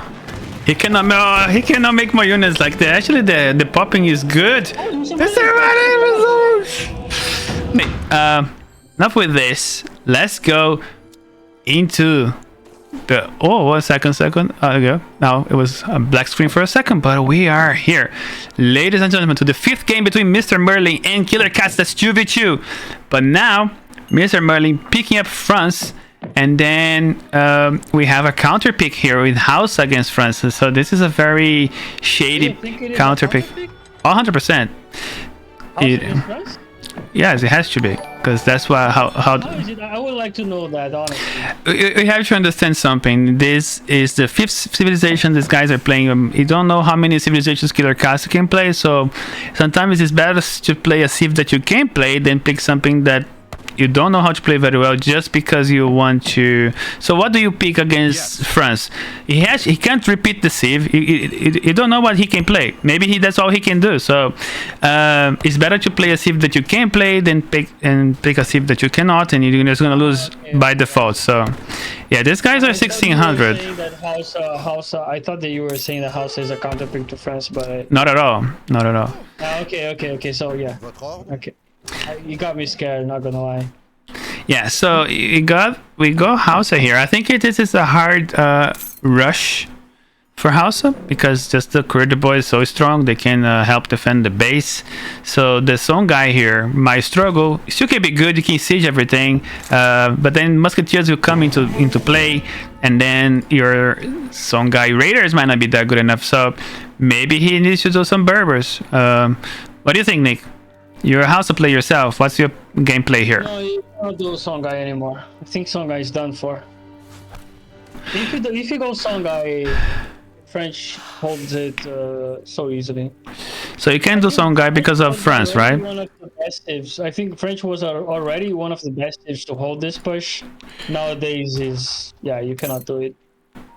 What did they nerf on Hausa, by the way? Can you remind us what they nerfed on Hausa? It was the Raiders. Everything regarding Songhai and Raiders. Raiders got nerfed and Songhai opening is nerfed. What was nerfed about the Songhai opening? Last coin on Egypt, 200 only. Before it was 300. Yeah, that is quite a lot. That is quite a lot. Right. And the big button on the down center is lower now. The button that gives you Raiders, and Raiders are more expensive. Everything is nerfed about Songhai. I think it's fair. It was too strong, but yeah, you shouldn't go for this anymore. Because it is what everyone is expecting, and it is much weaker. So Hausa. Are you doing Hausa? It's true. Yeah, I do Hausa. Hausa? Nowadays you have to go Berbers or Hausa. Yeah. Yeah, I'll do Berbers. I don't know what you do Hausa H2. Can you do the same stuff with down centers H2? No. What do you do in Hausa? You can do TPs. You can take a lot of TPs with Hausa and influence. I see. Hausa is pretty scary when they decide to play economy. Yeah, I agree. This is the best way to play Hausa, is to play greedy. The thing about Songhai that everyone started to think that Hausa is an aggressive civ, but no, Hausa is an economic civ. Yeah, it's more for Ethiopia. The thing with the Berber, this stuff costs influence to take down, so you can't really do this early on. With Hausa, it's not that easy. Yeah, you can do. I think Hausa is very easy to do that. If you go Berbers, like you can go Berbers, and then you can have double production of Berber villager, and you can train 10 villagers because you have 5 from your Egypt and 5 from the TP. You can actually train 10 villagers, the Berber villagers. So with the Hausa Egypt or the Berber Egypt? Berber Egypt. Yeah, I would definitely do the Berber Egypt, and then later on you would take this stuff, right? You would evolve into the Berber natives, so you can do more natives, more nomads. No, you just to take it on transition, and as soon as you hit H2, you ship the palace, and then you have influence to gather, like to train 10 villagers. Honestly, I would train from both, like from the embassy. And from here. Yeah. Okay. This is so powerful that if you think that you're going to be rushed, you can do double embassy in your base. No, more or less. I don't think Hausa is the best Egypt. I think Berbers is the best Egypt for me, economically. On this map, yes, but I think Hausa you go for water, right, Nick? If you wanna go Hausa, you go water H2. No, if you go Hausa, you have to either take TPs or water. Yeah, not only water. Okay. TP as well, yeah. Because Hausa is very good for taking TPs. Now we have a single raider. Good pop. There's some work. Okay, Hausa is going for raiders. The thing is, Hausa has to reach H3 on this matchup. You can't really stay on H2 forever. Okay. And on this map, especially if you're playing competitively, you have to take the TP line. You have to do it. Because it's very easy to defend, a lot of resources you get from it. Also there's Berbers. But yeah, he decided to contest. Oh, his deck is weird. I think, yeah, I don't like the outlaw. What the heck is that? Exchange all your Sangha and other cattle influence and replace them with unfattened cows. Yeah, this is so good. This card is so good. Wow. Interesting. Like on the late game, like on H4, you can get like 3,000 influence, which means six falconets. Like H4 falconets for Hausa. Yeah, because they out shadow attack, right? Yeah, and coverings too. So I don't know. So you got a trading post there? We have a lot of influence. You have to spend that. If you reached up with Hausa, you have to do TPs. I think you're gonna do Berber camels if you put that up. Also, this is a huge mistake by MrMerlin. You shouldn't open with cavalry against African civs because they can simply transition to javelin riders, which counter them so heavily. It's getting Irish brigadiers. How? Yeah, from the influence. He's just spending the influence on the palace. Oh, here. He should save it for the TPs. Oh, he's melee with this. Is it good? I don't like spending influence on this. Do you javelin rider melee? That's different. Yeah, they deal more damage on melee than ranged. Ah. You can They got 4.5 multiplier against Cav. Yeah. In comparison to 3.3 times. Interesting. I didn't know that. I don't like this for Killerkatze. He's not booming, he's not taking TPs, he's not aging up, he's spending his influence on mercenaries. He's playing House like a normal save, I suppose. Yeah, you should take the TP line. If you go for TP line here and then go H3, set up the TPs for the influence gathering, you get so much cannons, man. You can train so many cannons. And you can, as I told you, you can go for 10 Berber villagers, which means basically 10 CDBs. The Berber villages, they gather just like a CDB from France. So he's not using House to its potential, where he needs to send here the kingdom builders, and you keep on taking all these TPs, right? Yeah, no, you have actually it is cheaper, the kingdom builders. You can check that out on the town center Caverna if you'd like to. I did 400. No, you're not streaming. There's one 200. Oh, I'm not. Sorry. No. It's 200 for a. For the TP, port, and market. For the dock. All right, I restarted the game. Let me. There we go. Okay, thank you. So yeah, I don't like the Hausa build order, but it is still Hausa. Hausa is always going to have a decent economy because of the cattle. But how is Hausa going to deal with H3 France skirms destroying Berbers and javelin riders? Like this is skirms counter everything there is there.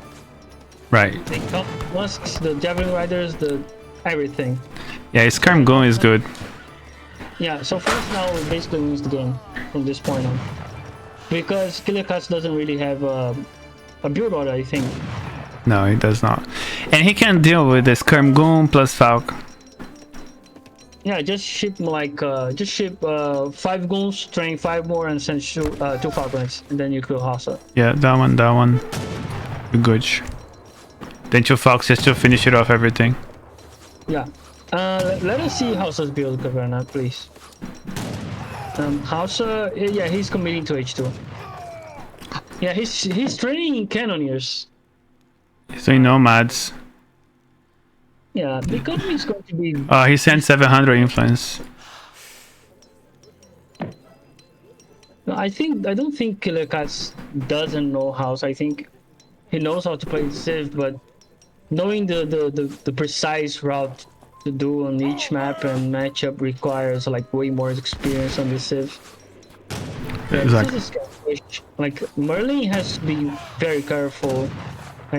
Like you don't usually push into your opponent's base with only 5 goons, right? Because they can easily kill everything here if they have a 10 cavalry or something like that. But Now some cannoneers on the field. Those are gonna do some damage. They're like Abas, right? yeah, they are actually out trading. Actually, he did major damage here, but the Falconets are on the field. Now we are backing out here. We are 28 villagers. He's still training Berber nomads. Yeah, But no TP. I don't think he gets the TP. I wouldn't know that either. I know 2 build orders. I would do the either the Songhai or the Berber age up. House I normally go H3. That's the thing about playing tournaments. You have to pick a Civ that can take both TPs and boom out of that on this map. I think that's how you should play this map. You don't pick a Civ that doesn't play like that, I think. So Ottomans would be good here. I think House is a decent one. Ethiopia, France is an excellent one. You can take TP and stagecoach very quickly. Oh, a lot of damage. That's a lot of damage. That's what happens when you don't control the TP line.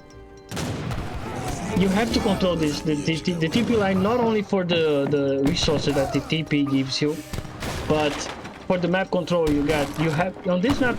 You have to go out of your base and get the zebras. You cannot stay on your base forever. He's losing so many views. Yeah, exactly. This is a okay turtling, but he also forces you to go into the sides to get the hunts. Yeah, so what is happening is exactly as I said. If Hausa stays on H2, they're dead. They cannot hold this.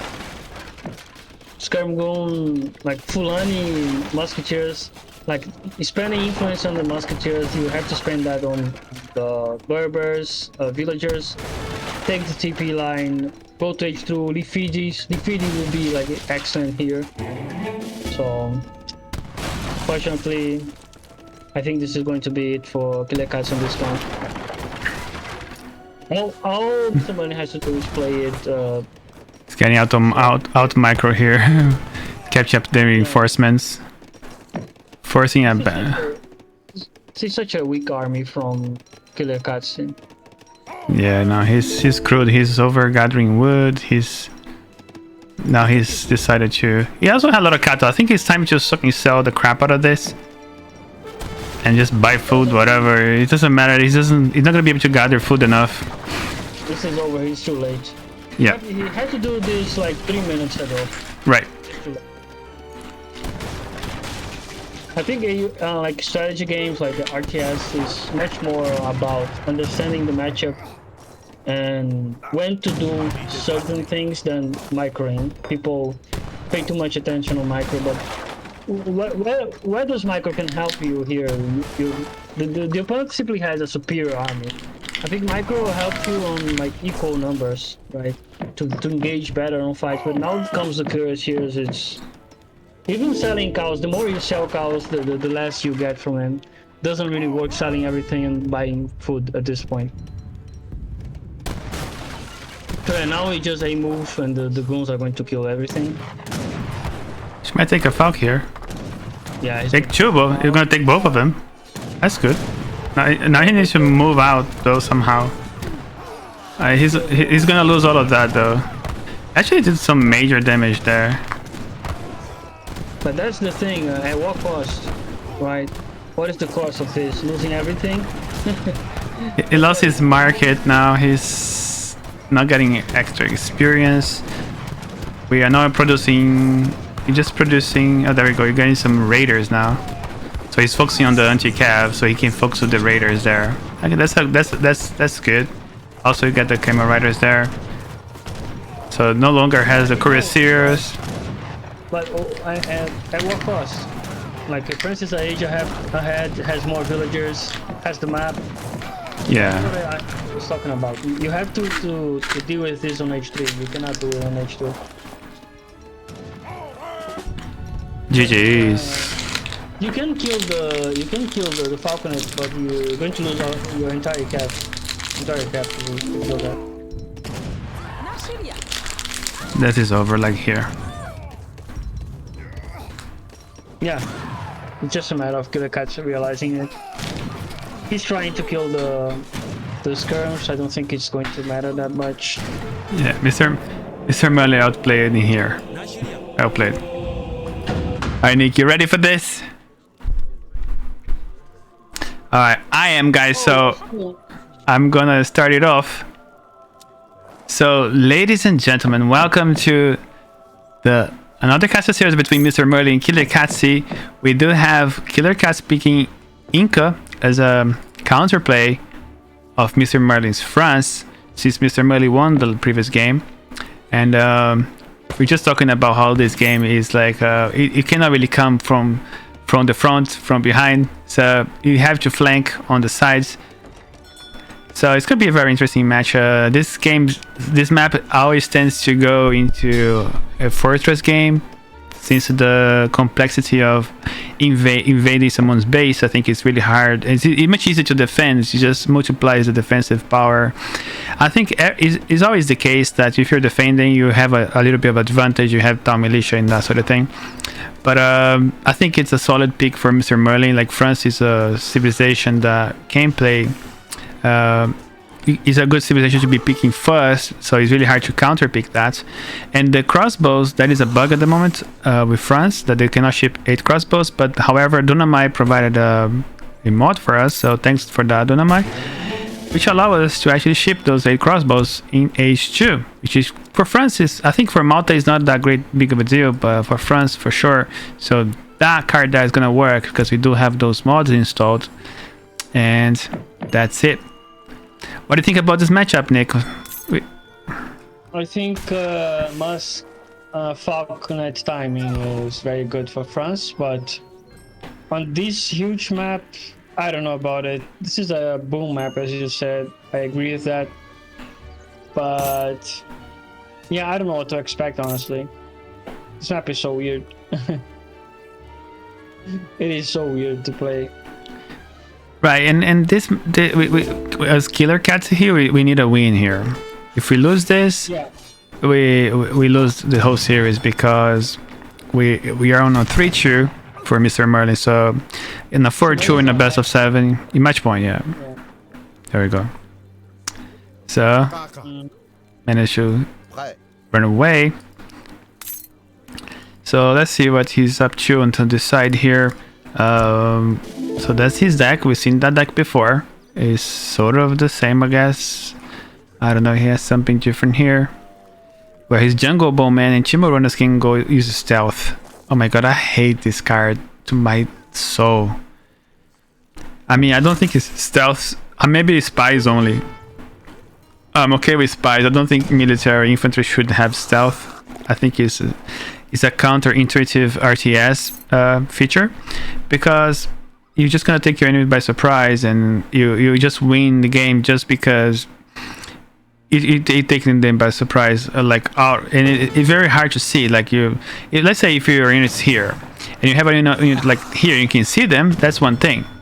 But literally, sometimes you're literally on top of them, and then you can't react to something like this. So you have to sort of know that some civilizations can have stealth units, and you have to sort of be prepared for that. And it's really hard to leave your army unattended or resting in front of your base, so you gotta be careful of that. So you gotta really think ahead. So we're aging up with the Elder.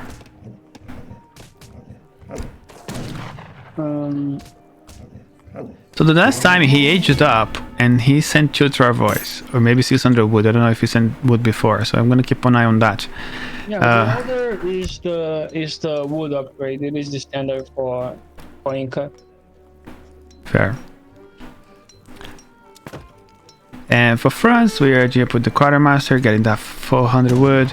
So I think now he's gonna be able to take the Explorer if he takes the Buttercup Pet Cougar away from this. The Cougar is right on the way, and the Explorer will get unsnared. That's the thing, when you are snaring with a melee Explorer, you don't want anything else in front of it, because you're just gonna be body blocking yourself. So basically, yeah, he can just go back to get treasures, which is probably what he should be doing anyways. France shipping out 4 villagers. Nothing new here. It's gonna get another scout. It's a quite considerable mass here of guardians he managed to achieve.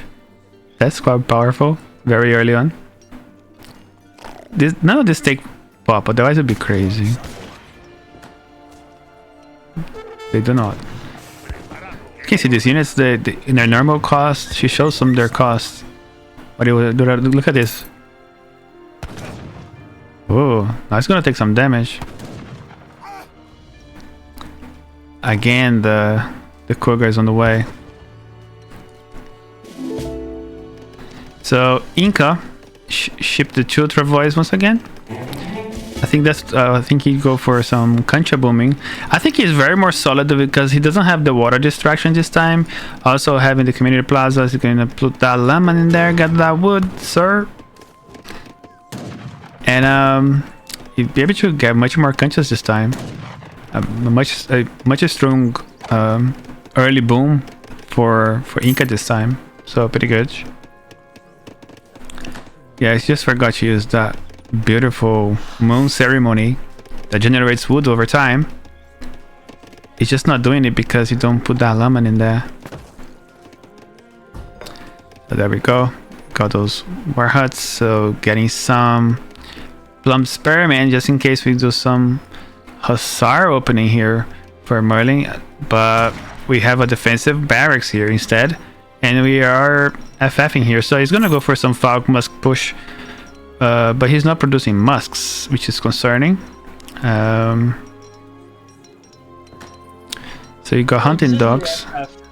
Right, this is 4 views, 700 coin, age up. Yeah, we're probably going to 1k wood, infrastructure, upgrade the musketeers, and then push. Yeah, I think this is the perfect build for MrMerlin. He forgot to make musks though. No, I don't think it matters that much. I think no. Oh, he wants skirms. What No, the? I don't have. I hate it. I think Musk is the way. Yes, of course. And also shipping 1k wood. Like if you go straight for H3, you have to ship 1,000 wood, because you can really build houses and afford Military production, right? Yeah, like, you can't do this, I think. And also, you're not gonna have resources to put an artillery foundry as well. So 2 Fox won't cut it. You gotta have some reinforcements. I would probably go for 1,000 wood, 1,000 coin, 2 Fox, and I would come with very strong mass of musks. And that's why I'm saying, like, I would have been making musketeers during the transition already. Well, that's why he didn't train them, because he was saving for the skirms. He wants Gors come go again. I don't know about this. This is going to be too slow. I think this is going to be too slow. Inca is pretty happy with this build order. And Inca is booming behind this, and Skirm Goom, like, once the Chimu runners, they get a big mass of Chimus, you know what they can do? They can go to your base, harass. It's gonna be harder to harass this time, like the Ottomans before, because these villagers are a bit more beefy. They're 243 HP right now, so it's not gonna be easy to take them down. So I hate this build from MrMerlin. I don't think Skirm Goon is good against Inca. I think they can easily outrun this. Like pikemen and Chimus just destroy this. Right, because they can do skirm huss, which is kind of good sometimes against, especially Chimu runners. Like their body collision is so good. They can just get into any crevices and hit every single unit at the time. Where Cav has massive body blockers and they move around too much and they don't hit stuff. But Chimu runners, you just get into your skin, So gets the scout as well. The scout has to be here just chilling. But we can't really siege very much, especially early game. So he has to go for the army. He's trying to take a safe route, but he's gonna get sniped by the war hut. Very good positioning for the war hut. Protects all of this. You can't really come to the war hut. You have to come from this side or get into these crevices here. And very, very good base layout for him, doesn't you think so? Yeah, I think Inca is playing this perfectly. The problem is with French, I think. He's even shipping like 8 villagers, which is one of the best cards in the game. Right, I like that. Maybe a fort as well, that can also put another blocker. Just go for the Huaracas and forts. You're pretty much an easy hold, I think. Yeah, that's what I'm saying. Like, it's really easy to do this sort of things, and you can sort of turtle very easily. That's why I was saying like this is very fortress kind of map. You gotta expect H3 gameplay here. Yeah. And to the only way to do Horacas is from the Kanchaka, whatever it's called. No, or the fort. The fort also. Oh, what's the name of the building? Kamkala, something like that. Kalanka, yeah, Kalanka. So we're turning archers. We don't really have an answer to the cannons. So this is how MrMerlin can win this game. Still, if we refuse, like, I don't think mass Chimos are going to cut it. Unupgraded Chimos, I presume. There's too many villagers on food. We have to gather more wood to upgrade our units. Yeah. This is the Inca. You have to upgrade everything to H3. You can't go on H2 upgrades. Yeah, we had a lot of food already. Yeah, now we are shipping the Huaracas, and yeah, the Falconets are getting huge value. Huge value. We are expected to have Falconet push, but we are not ready for that, and that's gonna hurt, and especially because his macro is not good either. Like, there we go. He's finally decided to take people off food, and the llama never. Oh, there we go. Finally got the llama working on for him. Now the Huaracas come, and yeah, MrMerlin already dealt a huge damage. Oh, he's going to go all the other way. Oh no. Yeah, this is dangerous, like, to put them there. But actually gonna be able to snipe them here. These guys take one volley and that's it. And if Merlin gets distracted, but yeah, he has no army to beat this. Like, his army is so bad. Oh. Horaka will do their jobs. Yeah, they got the other one, but yeah, we don't have enough goons. Yep. No, he's distracted with Huraka for some reason. Huraka don't do anything. He's the pike and the Chimo that will do the damage. Oh god. That's the problem with the Skirmgoon, right? Yeah, you need musks. I think against Inca you need like something like musks, halberdiers, like units that deal with melee damage well. But yeah, Killerkatze is coming back. Like with the villager defense. Yeah, now MrMerlin has to reassess, and that's gonna give time for Inca, no? So I don't think it's over the game just yet. It's France we're talking about. Yeah, definitely. So we do have a massive macro here for coin. We do not. We're still doing Skirmgoon. We're gonna keep on doing Skirmgoon, I think. I think we need 1,000 wood now, right? We need maybe another town center, I think. When we reach stage 3, now. Now, what do you do now? We can send cavalry combat. Upgrade for his skirm, so 1,000 wood. I think 1,000 wood is better. He's going for more falcons, but he doesn't have wood for that.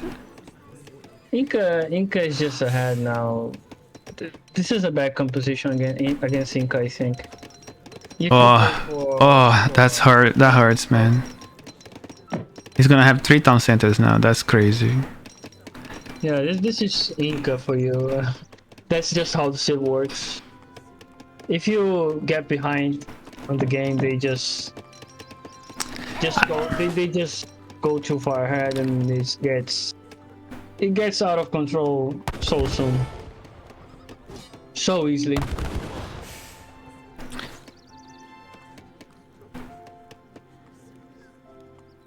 So Why they have a lancer in their hand?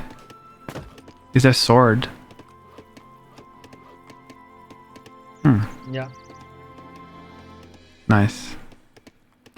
But with this many town centers here, it's gonna be really hard to push into this base now. And Inca doesn't really have to go crazy. He can. I don't know about having 2 town centers next to each other though. Maybe I'll have another town center over here. He's still gonna need food though. He needs to get out of his shell here. So you're getting Jesuits now. So he's getting that. 10 conquistadors here.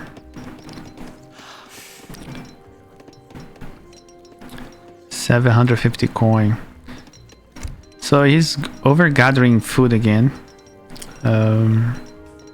Now he needs to produce many villagers, so that makes sense. We are on 44 vills against the 33 vills from France. France do 25% more, so you can say at least 40. But Inca also have concha houses. Yeah, you're people saying in the chat that you should really send concha brewing. I don't think that's the best card you can send now. That if you have all your conchas, that's give you like 4 or 6 villagers. So it's not that much. I'd rather ship a fort or upgrade for units. You know, that's much better. But we got some cuirassiers. We got 3 falcons. We're getting cavalry combat. That's also very scary. Really, really hard to deal with. And are we producing huracas though? Are we just booming, booming, booming and not producing huracas? We need more huracas, no? We have some remaining huracas. Oh, he's macroing to an H4. What do we have H4? yeah, we have 6 Chimus and 12 villagers.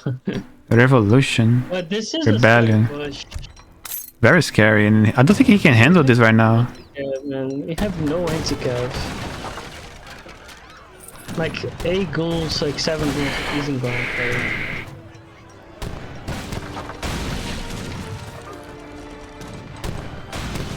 We have basically 0 anti-cav at this point.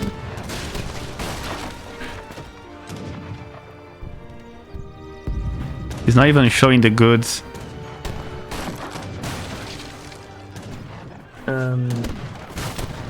Yeah, this is... I think this is the last chance from MrMerlin in this game. And Killerkatze is just going to mass like 50 Chimus and just right click into MrMerlin. Yeah, we're gonna lose a lot of infrastructure all over again. So those town centers are being negated now. And we're going H4. But maybe he wants to send more Chimus. Maybe we can take a 16 Chimus could be quite a good thing to be sending here. We don't have many Dragoons. So if it upgrades his Chimu, send the Chimu. I wish he had this card in.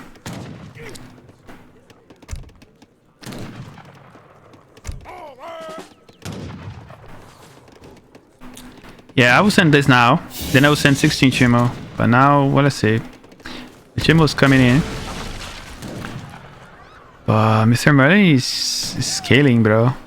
Let me see what MrMerlin is up to. Oh. More Dragoons, which is good. He's chasing. I think he wants to take down the war huts. Yeah, he has to destroy as much as possible here. Like, skirms are a bad unit against Inca, I think, overall. We're making... Right. In fact, Oh, oh, look at... Wow, nice. He survived all the vills. And he's putting them back into the town center. There we go. Chimbles are out.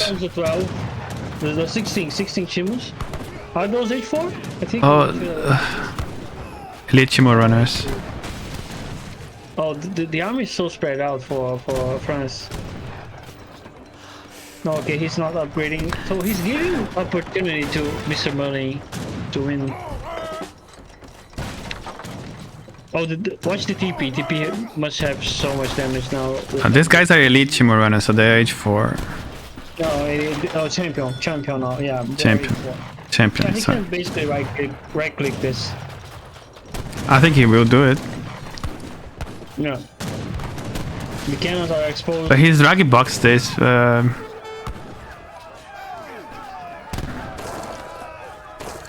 Okay, so that's gonna be a right click here. Yeah. They have a bunch of bikes as well. Just a move and everything's done for. Just too many Chimus, yeah. That's the H4 there. It's gonna do the job. Yeah. And this have to be keep on killing the cav.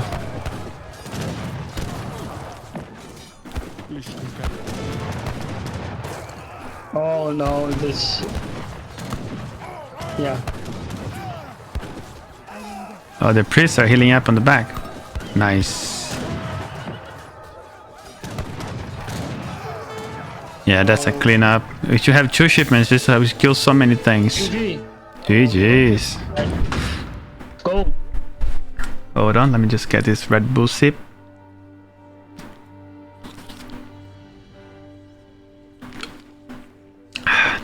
So, ladies and gentlemen, welcome to the last series between MrMerlin and Killerkatze. This is the semi-finals.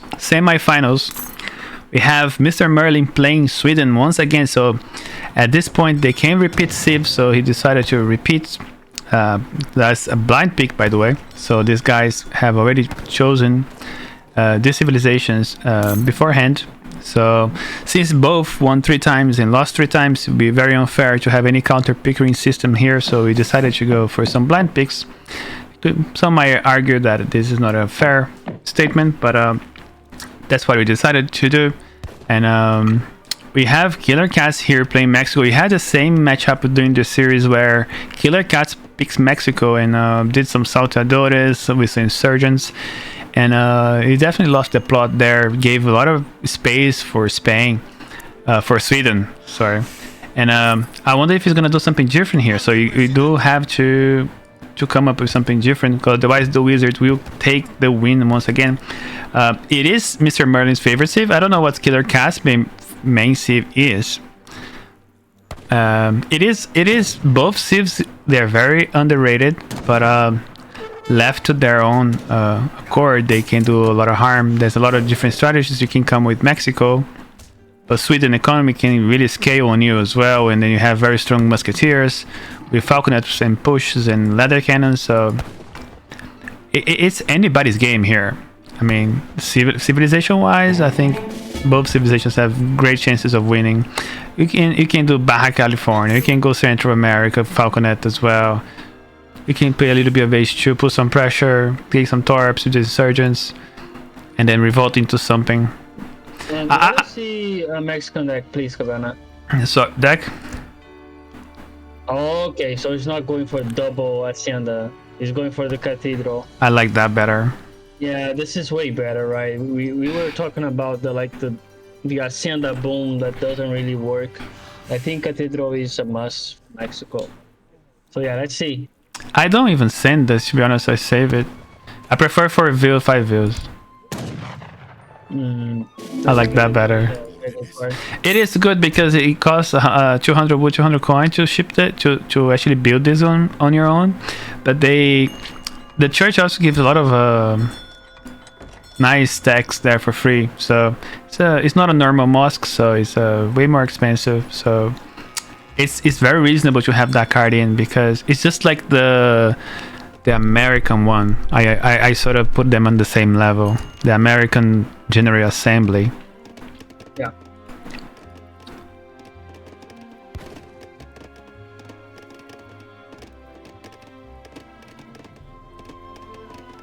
The Hacienda is you think, yes, on the late game you can say that a mill might be some good. But you have a 67 food here. That's a villager. So I'm thinking this is a 3 villager shipment, plus some benefits at the late game where you already have a farm or a estate, right? But this is only comes in place. You don't want to put villagers here to gather like he's doing there by mistake. He's gathering food there. Okay, I missed that. So you don't really want to use that because you want to use your market upgrades. So actually having the Hacienda is not the hugest of a deal. So when people think, oh, Hacienda is 600 resources, so this is a 600 resource plus 2 villages, that's not entirely true because you're not going to use this until you go into 50 minutes of the game, and then only is going to be paying off that extra 600 resources. Yes, very, very late in the game. So Okay, it's so we very got defensive even base. Yeah. What is the game plan here? Like, why do we have the engaged up with the water play? Yeah, I don't know. I think he missed the point Oh there. my god, this is a huge blunder. This is a huge blunder for Killerkatze. Yeah. I mean, I'd rather have 2 settler wagons than 3 villages in Hacienda. 2 villages in Hacienda. Is it 3 villages? 2 villages. 2 settlers in Hacienda. I prefer to have 2 settler wagons any day. But anyway, the wizard and the padre. It's some shipments. It's not over. Like he can do everything without these 2 cards. What is that, by the way? That does it give you? Ships 500 XP, improves the line of sight of all your units, buildings, and temporarily reveals the position of your enemies. Yeah. Okay, that could be some. Yeah, maybe that's what he needs. As long as he doesn't send that, he's okay. It's a mistake than a blunder because, well, the only H2 card that you're gonna be in this location that's gonna be useful is the villager card, right? I don't think, or maybe there's another one that grants more resources, but there's so much better stuff to ship than any H2 shipment in the star location here. So this is okay. If he's going for that, I never send them in my life before. Normally people go this for because of the water fishermen, but it's not over. Far from that. This is nobody gonna use those H2 cards anyway for those politicians. So it depends what he does next. That's what's gonna matter. So let's see. He's shipping wood. I mean, we probably want to revolt, but if he, I don't know. So ship 5 vills, 700 wood. Nothing to hate here. Maybe 10 insurgents would be good to go into chase those storps, but he's making insurgents himself. Yeah, now he has to contest the Carolian, so I think, I don't know, I would like to see some American revolt, to be honest. And to be honest with you, a nice Baja California would be good on this map. You got 3 TPs, right? You have like musketeer unit that your bandidos would really thrive on, and I don't think MrMerlin would be able to stop a good Baja California revolt. We are revolting With Central America, which is good. I like that. Very late. I hate because we are so late. By shipping the Cathedral, like we went. Look at this. Like we went Cathedral, went 5 vills, 700 wood. It's very, very late. This is the normal route. This is the normal route. Is it? How Mexico works. Yeah, it is. Okay. That's what I was talking about. Mexico. It is slow. Yeah, I normally go for the views. Then I ship like. Yeah, I think the 5 views is always good. Then 700 wood, then the revolt. I wouldn't even ship the Cathedral, but I guess it's a good card to have sent, right? We have some free insurgents for every house you have. We have this one that gives you 5 XP in your inventory for all the units you have lost so far in the game. Makes your Padre area heal multiple damage units at the same time. Enables your Padre pacify ability to be used against your enemy military units. And then you got this that gives you 500 XP. And that's it. I have some other something here as well. Double the 50% faster for your next age up. So age up is faster. 50 seconds faster. That's huge, but it's very expensive. So you lose the TP here. We have no army. We're going for soldados, but we are making falcons. we give him a lot of. The thing is with the charge thing is it's just a bit too slow, and it gives MrMerlin time. That's why I'm a bit skeptical about going with the charge card, where we could have been sending 700 coin, and even with this 100 coin here, you get a single file. You can get the ladder coverings as well in case he comes with the ladders, right? That's something you see.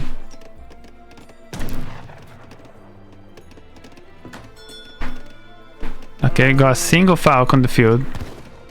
Just not many stuff. Yeah, I like this. I like this better than the last Mexico game. Not gonna lie. MrMerlin can just dive in. Oh no. No, with the Soldados would be a blunder. Yeah, he's going for a second Falconet. He's going to have like 4 Falconets. If he ships more. Okay, he's going for wood. Oh, what is he doing? Okay, covering. I like the cove.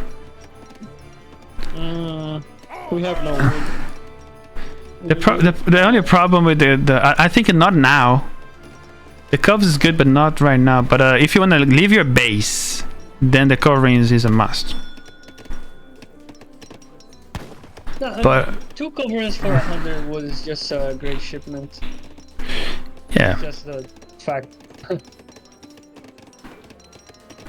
why you wanna send coverage? Because of these guys. Because that's how Sweden can deal with that in H2. That's the only way. Maybe Huss, there we go. So the cover is gonna be amazing. He's gonna be able to snipe all those ladder cannons.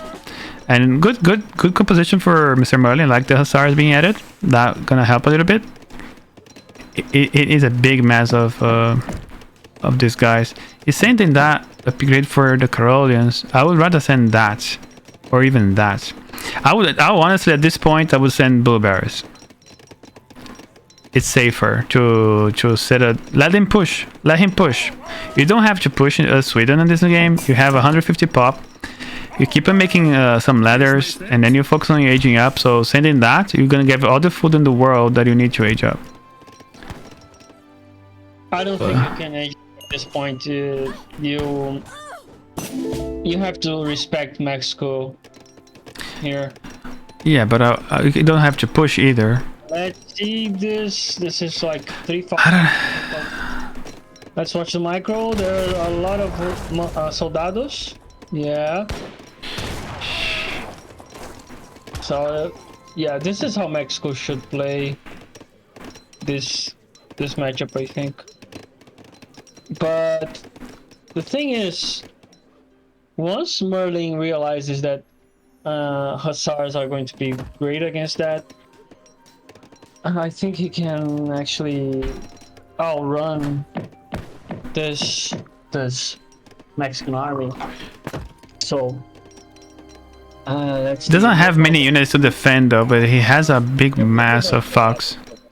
Those are soldados. Soldados are, they simply melt Hussars or melee if they go for that. It's not a push from Nah, 15 soldados. He has too many Huss. I wouldn't push.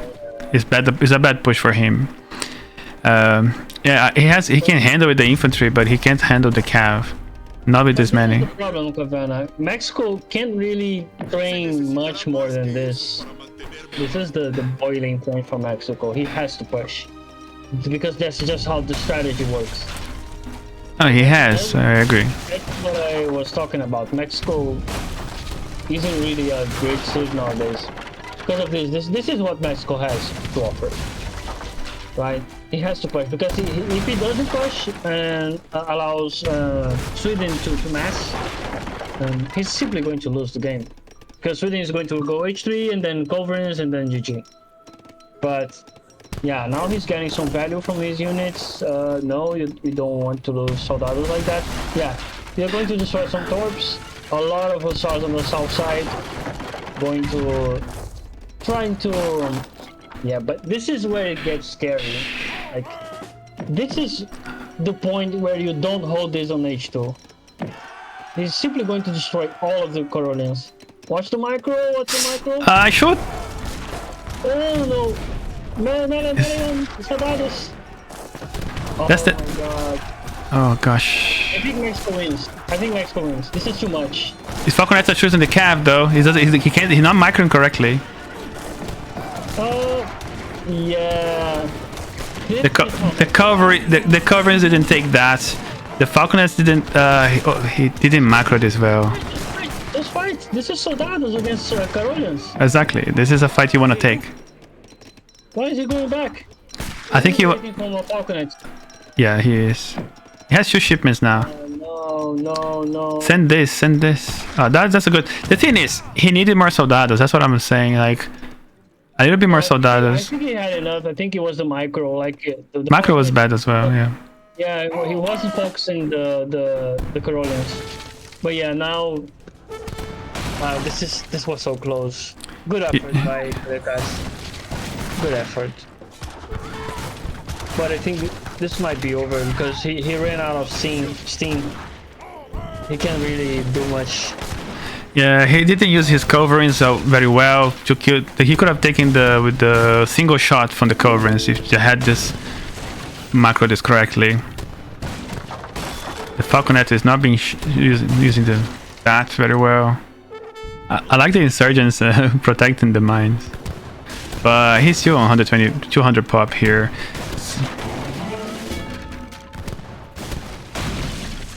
I don't know.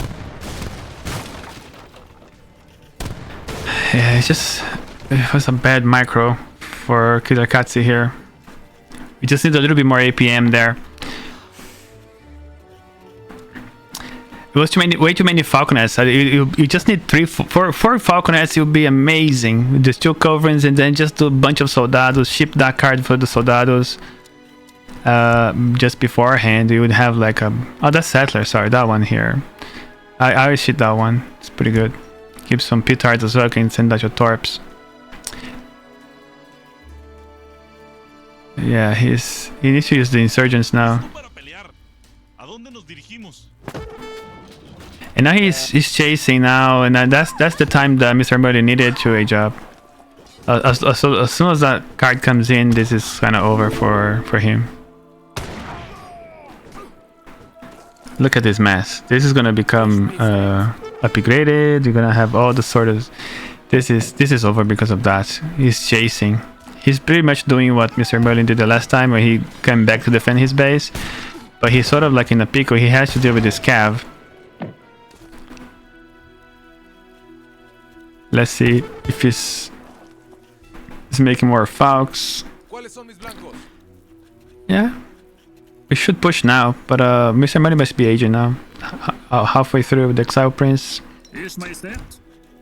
It doesn't have the upgrade for the ladder cannons. It's such a good card.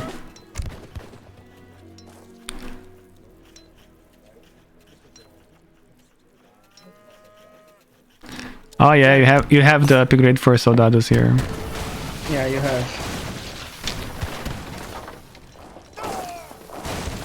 This game is over for Killerkatze. Yeah, his Siege Torps is the bad decision. You want to be here, but it's too late for him. Yeah. Wasn't quite able to take the win. Was close though, I think. Oh my god, he's gonna lose a Falconet for ladders? Jesus Christ. He did. Oh my god. Ah, god damn.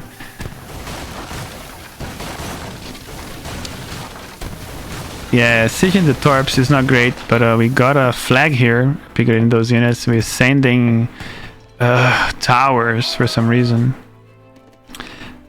That one cost 250. He had the resources. That would make them is this guard soldados or is veteran? Okay, veteran. And he can't upgrade, by the way, on the barracks. There's no such thing. He is only in age 3. So to upgrade, he has to use the shipments. Oh, the cover is... Just a matter of Killerkatze realizing it's GG. Oh! They got veteran Carolians. Oh, you also have Arsenal being upgraded now. That now he can just take fights now. Yeah. Just fight with the Carolians. I don't understand all this respect that MrMerlin is having. Maybe he doesn't want to throw, right? The game. Maybe that's the reason. Yeah, this game was Killerkatze to take, I think. Was some mistakes here and there. And losing the Falconet again now. Yeah. Yeah, this is, you can come back from this, I think. Now we have the Falconet coming. Yeah. And GG's missed.